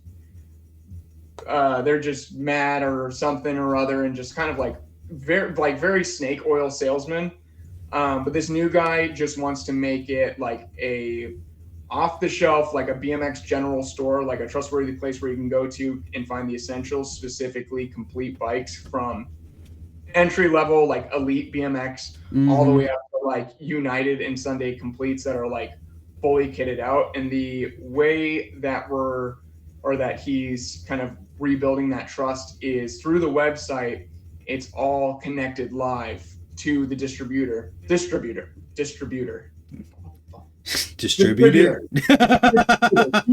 We'll get there. Yeah, we got there. So live connected to the distributor. So everything on the site is updated live, because he had some back end web developer guy who works for his other businesses to kind of tie everything together. So there's no more of like, oh, this will be in stock in a week, or like, oh, this is a pre-sale. It's like, if you see it on the website, you know, as soon as you hit checkout, it's basically going to be ready to roll and ship out, which is absolutely huge. And we're going to be working on kind of like rebuilding that trust, because obviously like BMXers are very picky. Like speaking of one, like whenever growing up and even to this day, like when I order a new BMX part, I'm immediately sitting at the window looking for the UPS truck. Mm-hmm. So the idea of people having to wait ages for a product to come in that they thought was in stock, honestly, is just such a huge bummer. That we want to completely redesign that, and he's done a phenomenal job. There's a few tweaks left in the website design, but the actual performance and how it operates is dialed in. So someone could go on there right now and order a brand new Subrosa and be guaranteed that it's in stock, ready to go. That's great. So really stoked on that, and it's going to be for now kind of like the more of the essential stuff. Like one thing that Time to Shine was really good at was the wheel builds. Like for some reason his wheels were absolutely amazing. Like these ones back here held up for so long. So we're taking a step back from that. Like obviously going to be selling like complete wheel sets and eventually going back into the custom wheel builds. But right now it's going to be like you need cranks, bars, forks, headset, kind of like the more essential stuff. We got you. But we also really want to kind of cater to people who are new to BMX and be like an open source of truth of like, this is an entry level one. If you're hesitant, still riding your scooter around, don't spend $800 on this bike. Spend $300 and see how you like it, and then you can also upgrade it in the future through here. You know, we don't want to be like you. The only way you're going to be able to have fun on BMX is if you have the best bike ever. We just want to match the right bike to the right rider, and guaranteed that it is in stock when you order it. Mm-hmm. Well, that's great to hear. Yeah. So yeah, I've been working really closely with the new owner. He's incredible. He's just open to all sorts of ideas and just kind of letting me run with it. So we're going to be pushing that and seeing where that will take us. Yeah, it sounds like you're pretty involved. Yeah. It's sick. Like I'm still like sponsored rider, but as far as like social media and kind of marketing ideas, like we're constantly texting, coming up with new ideas and new strategies going forward. Hell yeah, that's cool to hear about. It's going to be hard to make get that trust back, but I'm pretty confident we'll be able to do so, and also provide like a solid service for people who are looking for a new bike or looking for parts and all that kind of stuff. Yeah, I mean, that's the kind of thing short term that's really difficult, but like we were talking about earlier with doing YouTube, the longer you're around, the more you show how like you're dedicated to it. And with anything, BMX or otherwise, time weeds out the fakeness. Yeah, absolutely. And like I said, like I'm focused on building out my own personal brand and all that. Like I'm not going to risk that for something that I don't believe in. Mm-hmm. I was definitely duped in the past, but now like seeing the actual deliverables that have been happening and all the work that's gone into the new website and seeing how it operates in the back end and kind of physically seeing those things is still something that I can definitely get behind. So really excited to kind of see where this goes and kind of change up how marketing was done, because for a while it was pretty corny, but I think we're going to make it look a lot better. Marketing in BMX is such a weird topic because like essentially everything that a pro does that is paid for by a company is marketing. 100%. But at the same time, I feel like very little of what happens that actually is marketing in BMX is looked at as marketing or strategized in what like its goal is or who it's for. It's more of like, this seems like fun. Yeah, no, it's like a full-length team video is basically an ad campaign.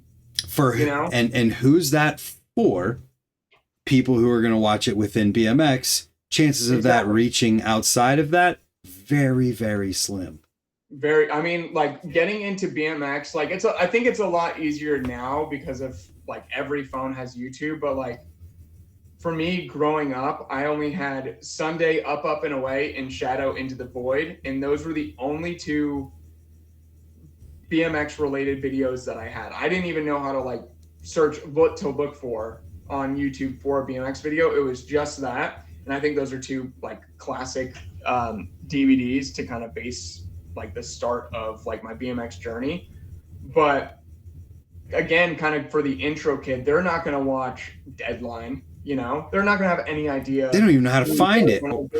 Exactly. But Adam LZ or like a YouTuber or something like that is going to bridge that gap so much better. And then they'll discover like, oh, wow, the guy that I was watching is actually a piece of shit compared to these. Jeez. You know what I mean? Not Adam, like I'm talking about me. All right. You know what I mean? I was like, man, how's he going to save himself here? That's funny. But you're right. Yeah. Like in terms of like how you get from someone like me to someone like Garrett. Yeah. And I think like, for example, like Mongoose is crushing it with how they're doing it. Like picking up Meade was an incredible idea because of like obviously the audience of Scotty Kramer, but like they have everyone from old heads that are just watching for the nostalgia all the way to kids that are just looking to get a BMX bike. Like I think if companies are able to kind of reproduce that, granted it's a very tricky thing and something that needs to be done right, or else it can just look like a kind of like a cash grab or just like kind of like an disingenuous way to reach the masses. I think that's going to be the best way forward for new companies to kind of break out of like the core industry into bigger industries. Because like think skateboarding, like the Tony Hawk series is how most people got into skateboarding instead of like watching the Animal Chin Ramp video or some other like full length team video. Name 3. No. Elemental. I can't name a single one, so I'll be honest there. Skatebirds are fun. I have no idea. Just making things up. That's I will say funny. I do love watching skate videos because the way they film and edit are incredible. Like I love the filming and editing style of like some solid street videos, but I have no idea who the rider is. Mm-hmm. Rider, skater, skateboarder, wood pusher is. You went from offensive to acceptable back to extremely offensive. Yeah, we gotta balance out. So, but the way they're filmed and kind of like edited in like the style of riding, because it's like a completely different way of filming. Like they're really, really low to the skateboard. They also get like those long far shots. Like there's definitely some cross between like a BMX video and a skate video, but I think skating definitely has like a very unique style to filming, especially for parts. Yeah. And to go back to what you're talking about with like Mongoose and having someone like Matty Kramer, I think as we move on, I mean, we kind of already have it a little bit, but we're going to see companies have more of like a well-rounded team in terms of even just the levels of, I hate this word, but influence that we see in someone who might post on YouTube, someone who might have another type of social following, someone who's really huge in their local area, but then also at the same time, someone who's more of this type of street rider. How crazy is it that we're in a time where you could talk about street riders in different like segments of themselves, but just all different types of riders in every way. And if that's a marketing thing, I'm not sure how deep you get into this type of subject, but if you have 10 riders who all ride the same things and do the same tricks, chances are their fans are all going to be the same people. Exactly. And you're paying 10 times over for the same eyeballs. This is all stuff I've talked about way too many times, but yeah. No, but I mean, it all makes sense. And then also kind of like bringing in like more influence riders or bikers or whatever. Like, don't get me wrong, like video parts are absolutely incredible. I love them. I love watching them, fully support them. Like I will buy like Project X and Deadline and all that kind of stuff to support that.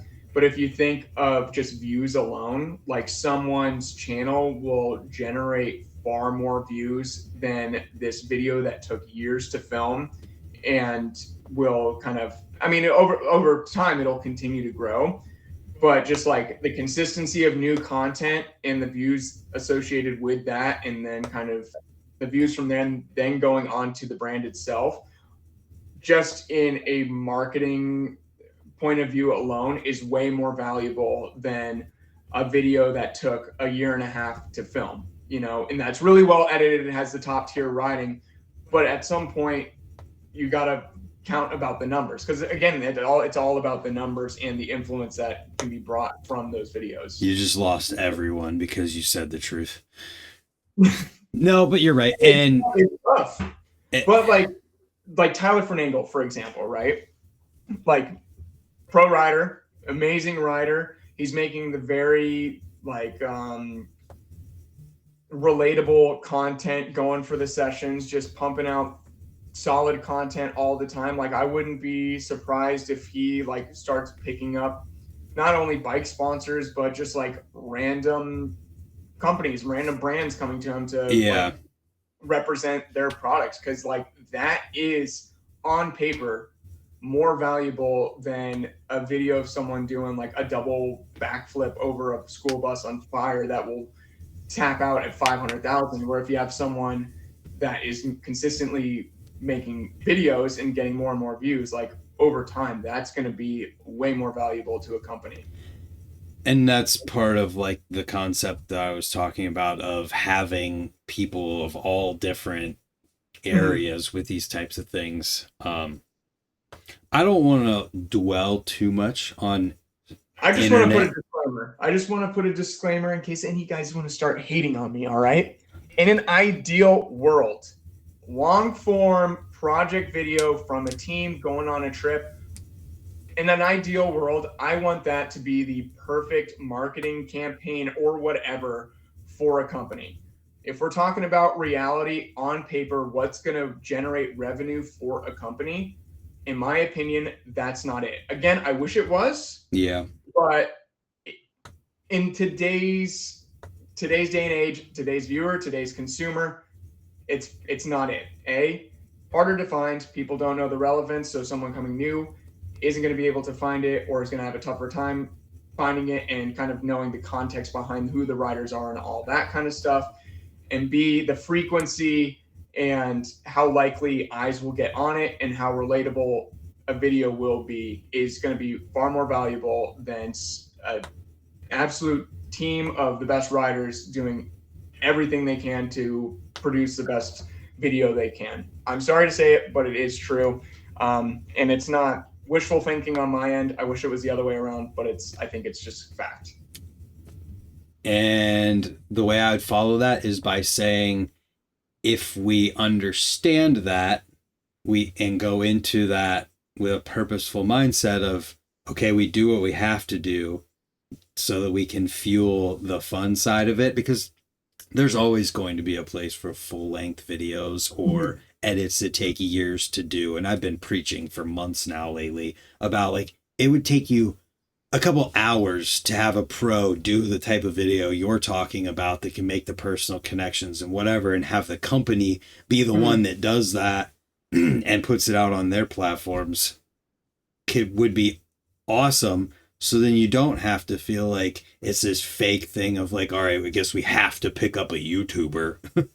Yeah, no, and I don't think it's going to be a make or break by picking up a YouTuber. We can move on in a second. Just want to drop two things in here. First off, Dennis Anderson with his channel producing every 2 weeks, consistent flow of videos, when they're going to be uploaded. That's huge. But also his video parts like Raven and all that kind of stuff is just as big. And the fact that they have the best of both worlds with one rider is outstanding. Mm-hmm. And then came with Project X with the Project Extras. I was just watching Casey's Project Extras before we hopped on this call. That's huge. Having both of those together, showing the B-sides, showing the hype behind the scenes, that's the type of stuff where if you package that together with the big video part, where you're just going to have a lot better chance of finding that audience and finding that consumer, which will help fuel the industry as a whole. Yeah. But again, it's the searchability and really being able to find a way to find those newer riders, It's just the intentional approach of doing it and realizing that it can't all be the same stuff. Like, you can't only do a crazy video part and then nothing else. You got to have and then go dormant with a few Insta clips for a year and then another big video part. Like, people want to see the behind the scenes stuff, and honestly, that stuff doesn't take that much time or effort. You just got to be willing to kind of workshop it and figure out a thing. Like, obviously Dennis, he has a filmer and editor who does a phenomenal job. Like, huge shout out to them, because I mean, they could easily just like kind of capitalize off his name alone and do like a half-ass video, but they put in the work and make some phenomenal videos every 2 weeks, along with like the Unclick podcast and stuff like that. Like, I definitely feel like there is a transformation and shift happening, but it's just kind of like the overall acceptance and understanding that times are changing, the audience is changing, consumers are changing. So you got to change kind of strategy. Yeah. And when people start to make the connections, they'll start to keep the camera rolling between tricks a little bit longer and capture the personalities, because you can see the differences in some of these raw videos of when someone does capture more of the middle, the in-betweens, the in-between stuff. When you capture more of that, you have more of the personality in there. You have more for that raw video. Then you have both at the same time and everybody's happy. Exactly. And you also get an appreciation because you can kind of see the behind the scenes of what it took to produce that. So then it's just even more like, not even just for like companies and stuff, but the riders individually, like seeing like the behind the scenes of like how many slams they took and how much work they put into this video. You really can kind of like appreciate that rider and their kind of like quote unquote craft and what they're willing to do in order to kind of like push themselves and make a phenomenal video over just the riding. Yeah, exactly. And I did not intend for this podcast to just echo everything that I always talk about, okay? We're just having a conversation. Yeah, exactly. Two of the same brains across the country. What kind of stuff are you doing outside of BMX? It's totally unrelated to your bike.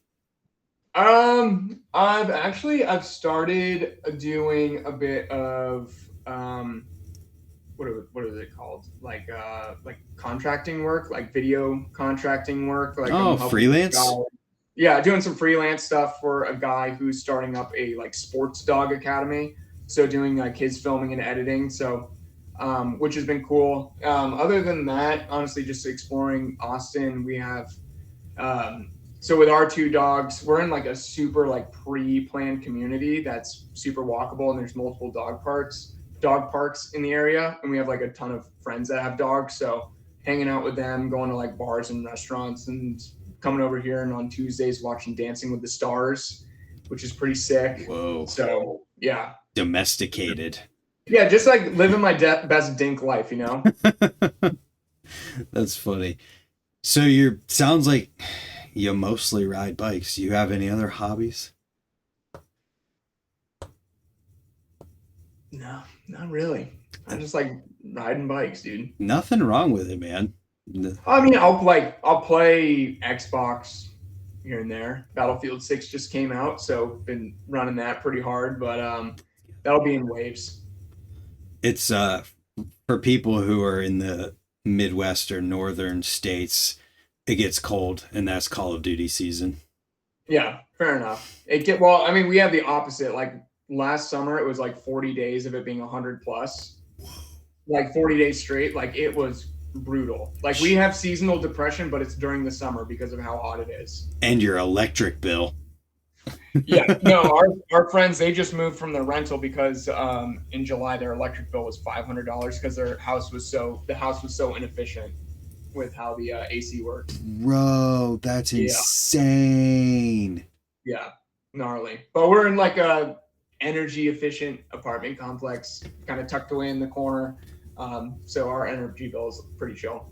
That's good. Yeah, no, because like we didn't even think about like that, but that, and then kind of like in Florida, it was like during the rainy season, because that's one thing I just do not miss about Florida at all. It's just like the random rainstorms where it would just like cancel a session out of nowhere and then just being super humid. Whereas here it's just like, oh damn, well, I'm gonna have to wait until like 7 o'clock before even thinking about riding my bike. Yeah. Wow. That's crazy. I never even I've never thought about that. Seasonal Yeah. depression because it's too hot to be outside. Yeah, man, you could just go to like Barton Springs and all that. Like that stuff is super fun. Uh, Picking up a little bit of cooking now that I have like a big kitchen to work in compared to the tiny one I had in my home back in Florida. Cooking with JR coming soon. Dude, I tried, but it just did not. It wasn't working. No. Yeah, I was too focused because I kind of panic a little bit while I'm cooking, so I can't focus on that while the raviolis are like falling apart in a pot. So I was just going to like film for me. That's probably entertaining though, I bet, for if someone else wanted to watch it. Like, oh no, it's falling apart. Everything's horrible. Yeah, exactly. No, it would just be like Gordon Ramsay, but just having an absolute mental breakdown. Oh God. Yeah. Huh. So sounds like BMX is basically your hobby in life outside of work. Yeah, and I mean, just like hanging out with my wife. Like we just did ACL last weekend, which was super fun. The Austin City Limits What is Music that? Festival. It's like a huge music festival where bands and artists come in for like 2 weekends. Like it was, who was there? Sabrina Carpenter was there, and a bunch of other cool people. Like Passion Pit was there. Empire of the Sun was there. Olivia Dean. Pierce the Veil, and it's just like a bunch of different artists at different stages. So That's cool. Going there for 3 days was a blast. You ever go to Kill Tony? No, I haven't made the trip there yet, but I want to. Jaden goes to Kill Tony or like the other shows that they go to, but I've been wanting to. Would you ever sign up? Yeah, why not? Oh my God, I would lose it. Dude, if Seabass can do it, I can do it. It'll be the second BMXer on Kill Tony. No, there's another one. Oh, really? What's his name? Oh, God. I think it starts with an A. Medulla or something? I can't remember. I have no idea. I see him on there. And I looked him up and I can't remember what his, I got nothing. I don't know, but he is on there. He's funny. Oh, yeah. Yeah, well, when you do go on there, that would be awesome, and I'll be looking forward to seeing you on there. What other cool stuff is there in Austin? There's all kinds. Peter Pan mini golf. All the boys work at Peter Pan still, so that's fun. What do you mean all the boys work at Peter Pan still? Duke Hardcastle, Ben Allen works there. Oh, sick. Yeah, they still employ plenty of BMX riders, which is fun. It's honestly, that was pretty crazy, like going to Peter Pan for the first time and then kind of recalling like the Tom Dugan day in the life, which anyone like my age that rides BMX will remember, kind of him running around, and it still looks exactly the same from that. It's pretty wild. Like the city's changed so much, but Peter Pan mini golf looks exactly the same from that video. I guess I'm going to have to watch this video because I don't know what you're referring to. You've never watched the Tom Dugan day in the life? If I did, I don't remember it. Oh my God. I know so many people who started drinking Dr. Pepper just because of that video. Wow. So that's part of my thing is that like I've always been so engrossed in making my own videos and doing what I do in riding that I'm hardly able to pay attention. Other than how have you been consistently on the YouTube game? So I uploaded my first ever video in 2006.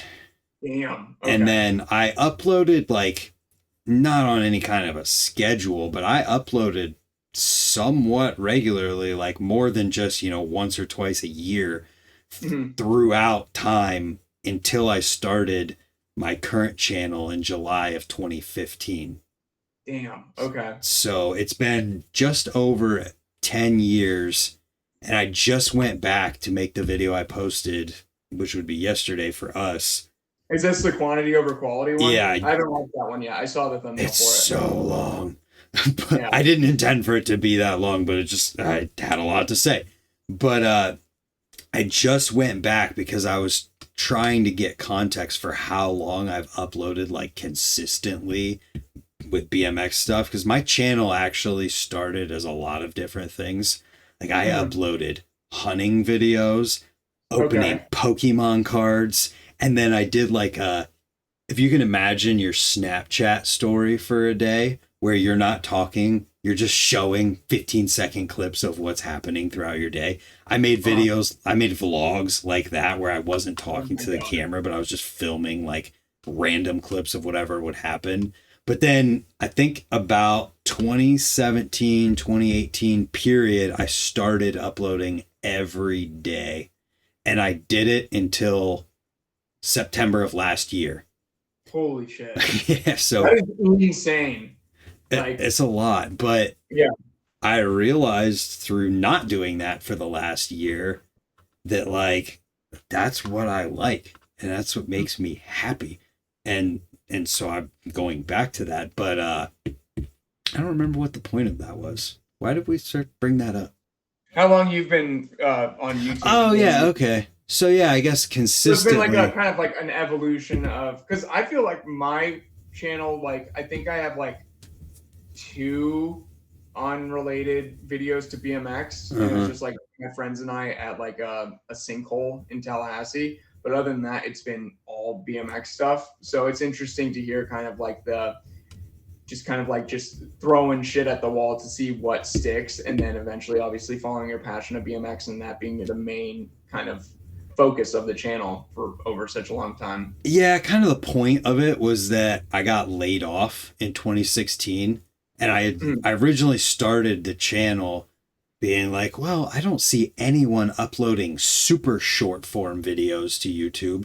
So I downloaded every single Instagram video I ever posted and posted them all at one time to start my channel. So my channel started with over 600 15-second long videos. This is how far ahead of the game I was, though, where I was on YouTube Shorts in 2015. Damn.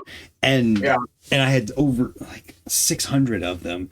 And then I got laid off in 2016, sometime late summer, and pretty much just was like, well, if I'm going to have unemployment, I'm going to try and make this YouTube thing work in whatever way I can. And so that went through the natural evolution of like, well, I'm hunting, so I'm going to film hunting. I like opening Pokemon cards, so I'm going to do that. And I just film like life, whatever I was enjoying doing at the time. And then eventually I sort of like realized that I needed to have some sort of structure to what I was doing in that, like, so I started to I would upload videos Monday, Wednesday, whatever. And it would be Monday would be a certain type of video. Tuesday was Tuesday tips and tricks. Wednesday was a random, I think. Then Friday was the news. Saturday was a random video, and it would just be the same, like whatever. And then I think I got to a certain point in 2018, 2017, where I was like, oh, I have even more videos I could post. And it seems like when I don't post, YouTube is throttling me and punishing me for not posting. So I'm just going to go to every single day. Yeah. And then that's a weird thing with like the YouTube overlords that I find is like there have been a couple times where I'm kind of pushing it to like it's been 8 or 9 days since I posted, like a kind of longer stint besides like 3 days. But I found like those ones that kind of carried out to like 8 or 9 days actually perform like off the jump significantly better than they would typically do. And I'm not saying that's like correlation equals causation, but it's definitely a trend that I've noticed over time. So I wonder how it would work. Like I don't have the capacity or bandwidth to ever do more than 2 or 3 videos a week. I couldn't imagine. So absolutely, it's off to you for that.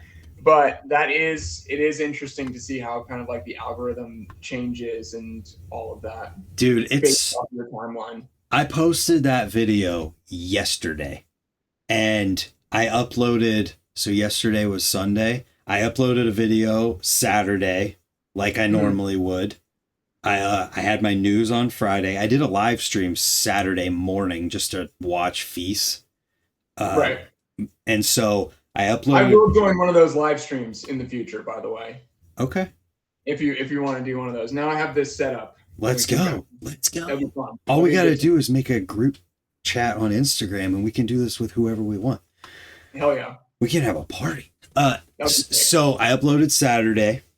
I uploaded that video about quality over quantity Sunday. Then I uploaded another video today. So it has been 3 consecutive days of uploading to YouTube for the first time since whatever.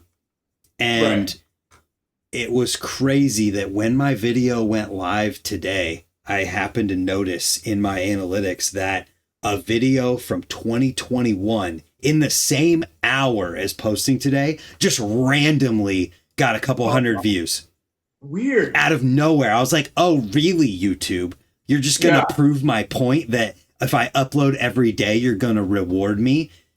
And it was, before, that's why it took me a second from when we were supposed to initially start. I was in the middle of taking screenshots and making notes so that in a year, or what might be just a couple weeks at this point, if it keeps up like this, and I make the update video of like, see, this is real. Yeah. It's just wild. YouTube's insane. There's only like a few videos of mine that are old that'll still get views. And I mean, they're mostly just kind of like easy to find, searchable ones, like how to decade, how to hot tail whip and stuff like that. But like older vlogs, I don't think my thumbnail game has always been something that I've struggled with, and I'm kind of figuring out how to make a better thumbnail. But I think you've been consistently really good at making thumbnails, which definitely helps to your benefit. And obviously you've been doing this longer and being like in the trenches with it. So it'll be interesting to see like in a few years, because one thing I'm trying to do is like be kind of being uniform with my thumbnails. So if someone sees a thumbnail, like the style, how it's made is like, oh, that looks like a J.R. Hobbs video. Like you can kind of pick them out from the crowd. Whereas instead of in the back in the day, it was just like random kind of titles and all that kind of stuff. But it's interesting to hear how like one can just kind of pop up out of nowhere, and who knows if it's part of you like getting rewarded for consistently posting. I'm just gonna chalk it up to that. Yeah. But yeah, you can take the win on that one. So some advice that I would give for you in terms of like mindset and whatnot is just, unless there is something significant about just like a random session video that you're posting, unless there's something about it where like you go to a specific skate park and you're making it about the fact that you're at that skate park and you give a tour or whatever, just as an example, unless there is something about it that sets it apart as something that people would end up finding later, just expect these vlog style skate park videos. They may get views over time randomly from people just finding them and watching them, but there's not that repeatability evergreen factor to a video like that there is the how to decade video. And if you like ever want to try to bump up your, like, you know how YouTube's in like tiers, you work for a really long time, you reach these amount of views I get, then something goes crazy and it goes up a little bit. If you want to bump up that kind of thing in terms of how much revenue you're making or views on a daily basis, those tutorial type videos are how you do that, because those get views forever. And if you, the other ones just kind of fade away. After a week, you're going to get, you might get 100 views in a year from it because people randomly stumble upon it or going through your videos and click on that one. But if you create a library of things that people are actively searching for, that's how you're going to create that volume of people that are consistently coming in, and you not having to make something that goes to find them because they're searching out something they need. And then you have that resource for them. I mean, that's literally how I was at 1,000 subscribers making a few $100 a month, because I had this whole library I was building of videos that help people. And that's going to be part of my strategy. I guess it's strategy. Just what I do with uploading daily is I'm going to start filming more of those tutorial type videos again. Yeah. Because it builds that library. And when you offer something, because if you think about it, and this is not like an insult, but when you make a session video and you're just riding at a skate park having fun, what you're offering that person is entertainment. Yeah, and also it's what you think is entertainment, and maybe someone else doesn't think it's as entertaining as you are in the moment, whereas you're offering your kind of like expert knowledge with Exactly. a tutorial or like bike maintenance. Yeah, that's something that I've been tossing around, the idea of like doing one kind of vlog, like joy video for me, like something that I get a lot of satisfaction out of a week, and then one tutorial video, because honestly a tutorial videos, they're very easy to make. Yep. It's just getting around to like, okay, let me spend 45 minutes filming me teach how to do a hop whip and stuff like that. Yeah. So that's great advice. You'll see some new tutorials come to my channel very soon. Like, you've solidified that idea and that strategy kind of going forward. Yeah, and it's not to say, like, I'm not trying to tell you to do that. You know, I'm just like trying to give you like a realistic expectation of what you might get out of if you continue with just the types of videos you're making. The people who are going to watch those are the audience that you build versus the other types of videos that naturally just bring in other people all the time. Right. Interesting. That's kind of the secret formula that I realized super early on. Yeah. Like, I don't know if I've talked about it or not. Maybe I haven't. Maybe I should. I don't know. I don't know if anybody even cares. Yeah. Well, screw them if they don't. I care about it. I think it's cool. That's just one of those things. Either way, though, like, yeah, it's cool to see someone consistently uploading to YouTube and focusing on what you have been and trying to get better with it while it also remaining your passion and exactly. not actively trying to like make it into something. Because I feel like even in the professional the landscape of professionals in the industry, when you see a YouTube channel pop up from them, it's usually a thing of like, oh, I'm realizing I need to find another way to make money. I'm going to use YouTube as this way. And I think someone like Tyler Fernangle is a perfect example of not that, because he's outside of the industry fully, not making money from it. And he's making videos of just himself doing what he enjoys and also talking about life. And he's doing some tutorial stuff too. And I think anybody who's gonna do YouTube needs to have I'm doing this for fun or because I want to before anything else. Yeah, absolutely. Yeah. I mean, also like kind of throwback to like Kieran Riley, for example, was making phenomenal videos for pretty consistently for a while, and then just kind of like disappeared from that, obviously probably from just like being competitions and stuff like that, like he couldn't allocate that time. But it is interesting to see kind of like the people that pop in, like Logan Martin was doing them for a while, Pat Casey was making some great kind of relatable family BMX content for a while, and then now obviously with Dennis, like I feel like Dennis is like, I feel like the quality video and editing is like on par, if not a little bit better than what Kieran Riley was, where it's kind of like a more commercialized YouTube video, where Tyler's are kind of like more core, like self-film DIY, where you kind of like feel like it's not like tied to industry or anything like that. No hate on it, but it's just kind of like a style and kind of looks and feels difference between different channels that have kind of popped up over the years. Yeah, I would love to have a conversation with Dennis about his YouTube channel and his mindset with it and strategy and everything he's got going on with that. So Joey Cobbs is the one who does, I think he's behind the filming and stuff with his company that he does with DeMarcus Paul. I think they do Dennis's videos. Joey, if you hear this or you see this and you can make that conversation happen, let's go. Well, I could have asked today because I was actually supposed to be on Unclicked, but I chose your podcast. Yo, I made it, everyone. Yeah, so again, they wanted the best BMX rider, best self-proclaimed BMX rider on their channel, but you know what? I was like, Brant asked me so nicely and so sweetly that I couldn't let him down. I appreciate you. I appreciate you, and I feel the smoke going up It's about to come out your ears. Yeah. Who is so? Would you say like on your channel and stuff that you are just being totally you, or do you put like on a character at all? I mean, clearly from just talking to you, it seems like it's just you.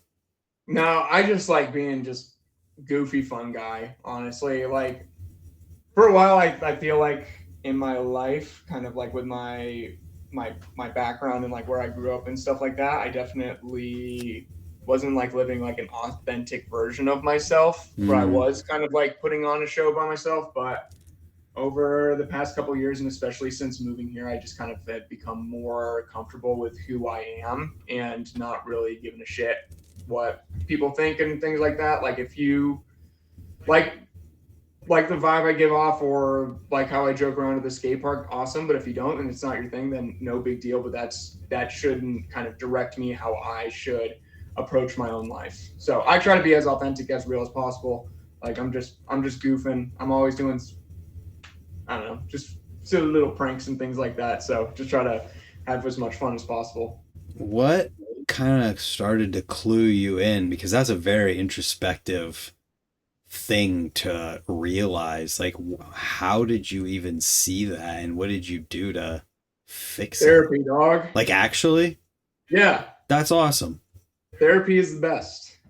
Therapy is amazing. I used to be one of the guys that was just like, oh, therapy is lame. I'll never do therapy. And then, yeah, when I was in that previous role where it was like definitely a hostile work environment, and it put me into a really bad kind of spiraling state, started going to therapy, and then kind of having kind of a resurgence and finding my own identity and who I am and things like that, instead of kind of like conforming to like specific expectations that were in my environment, especially growing up.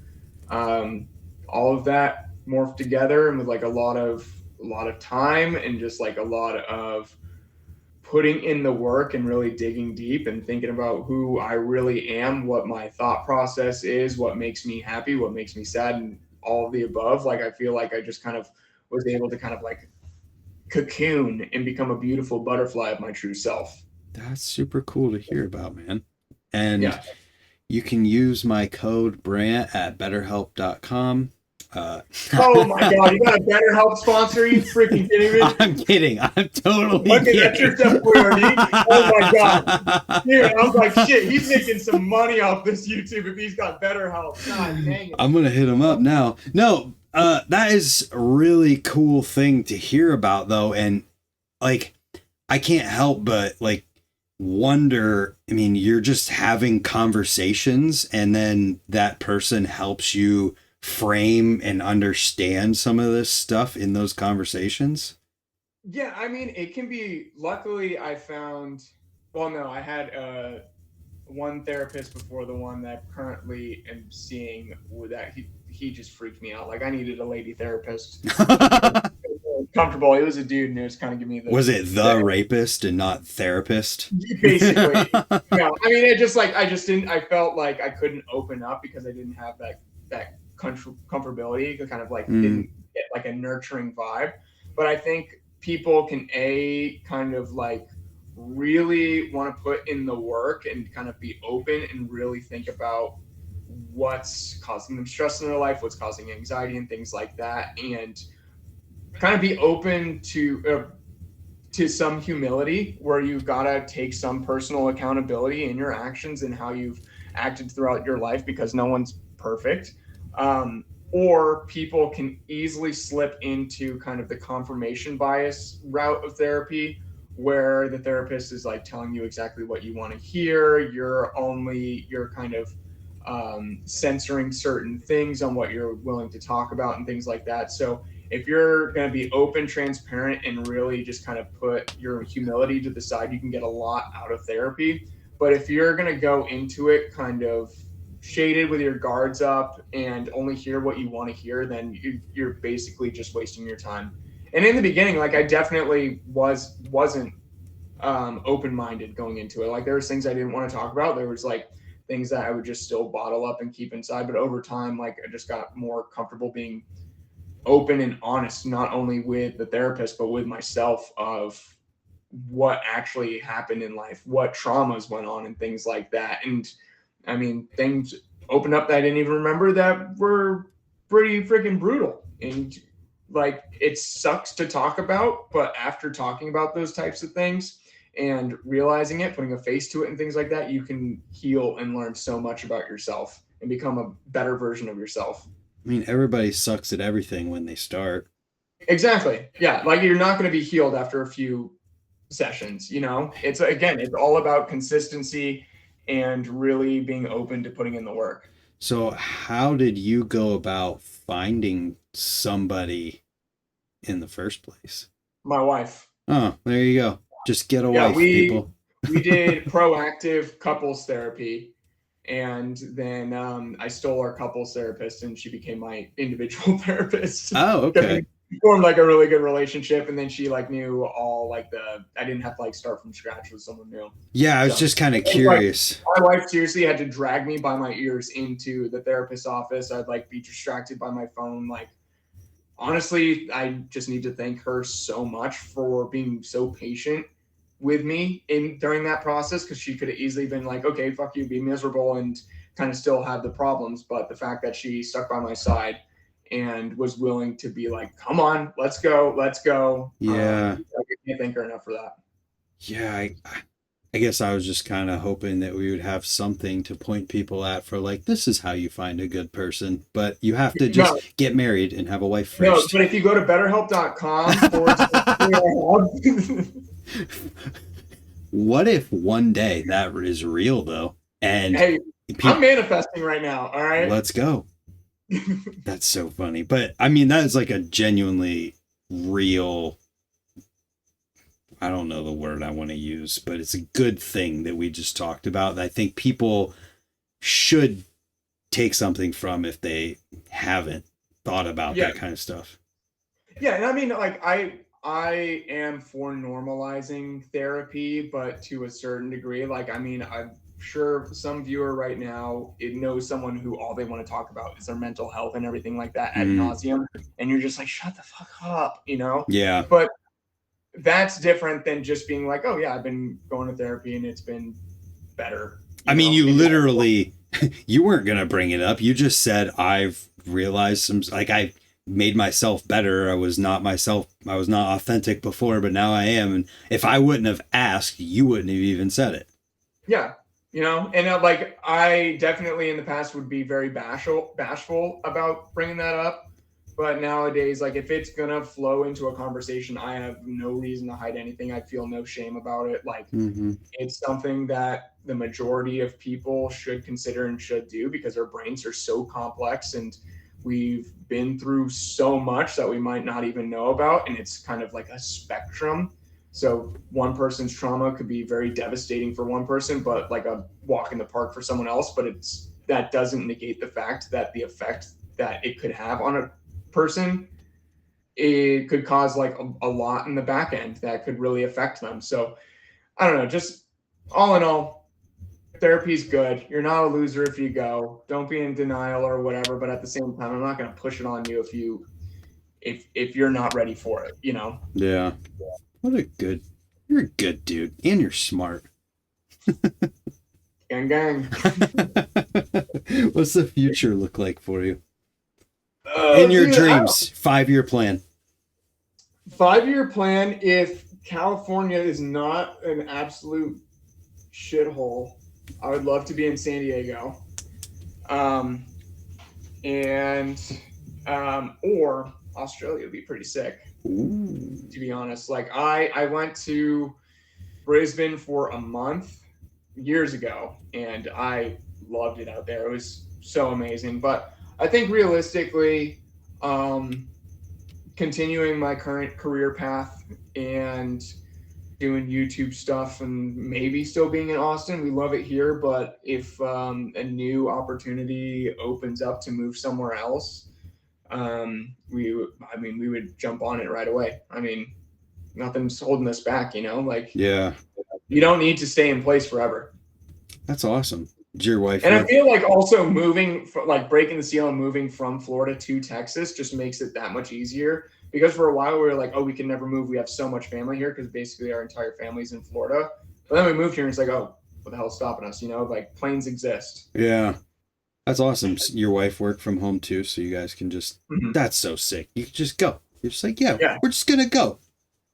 exactly. Like we don't own a house. Like we honestly might move to a new apartment complex that just opened up once our lease is up here, and it's right down the road, and it'll be kind of like a cooler spot to be at, change of scenery and stuff. So I don't know. It's just I'm just really enjoying life. So that means that you'll be able to come hang out here for as long as you feel like, and we can make a ton of videos, and it'll be dope.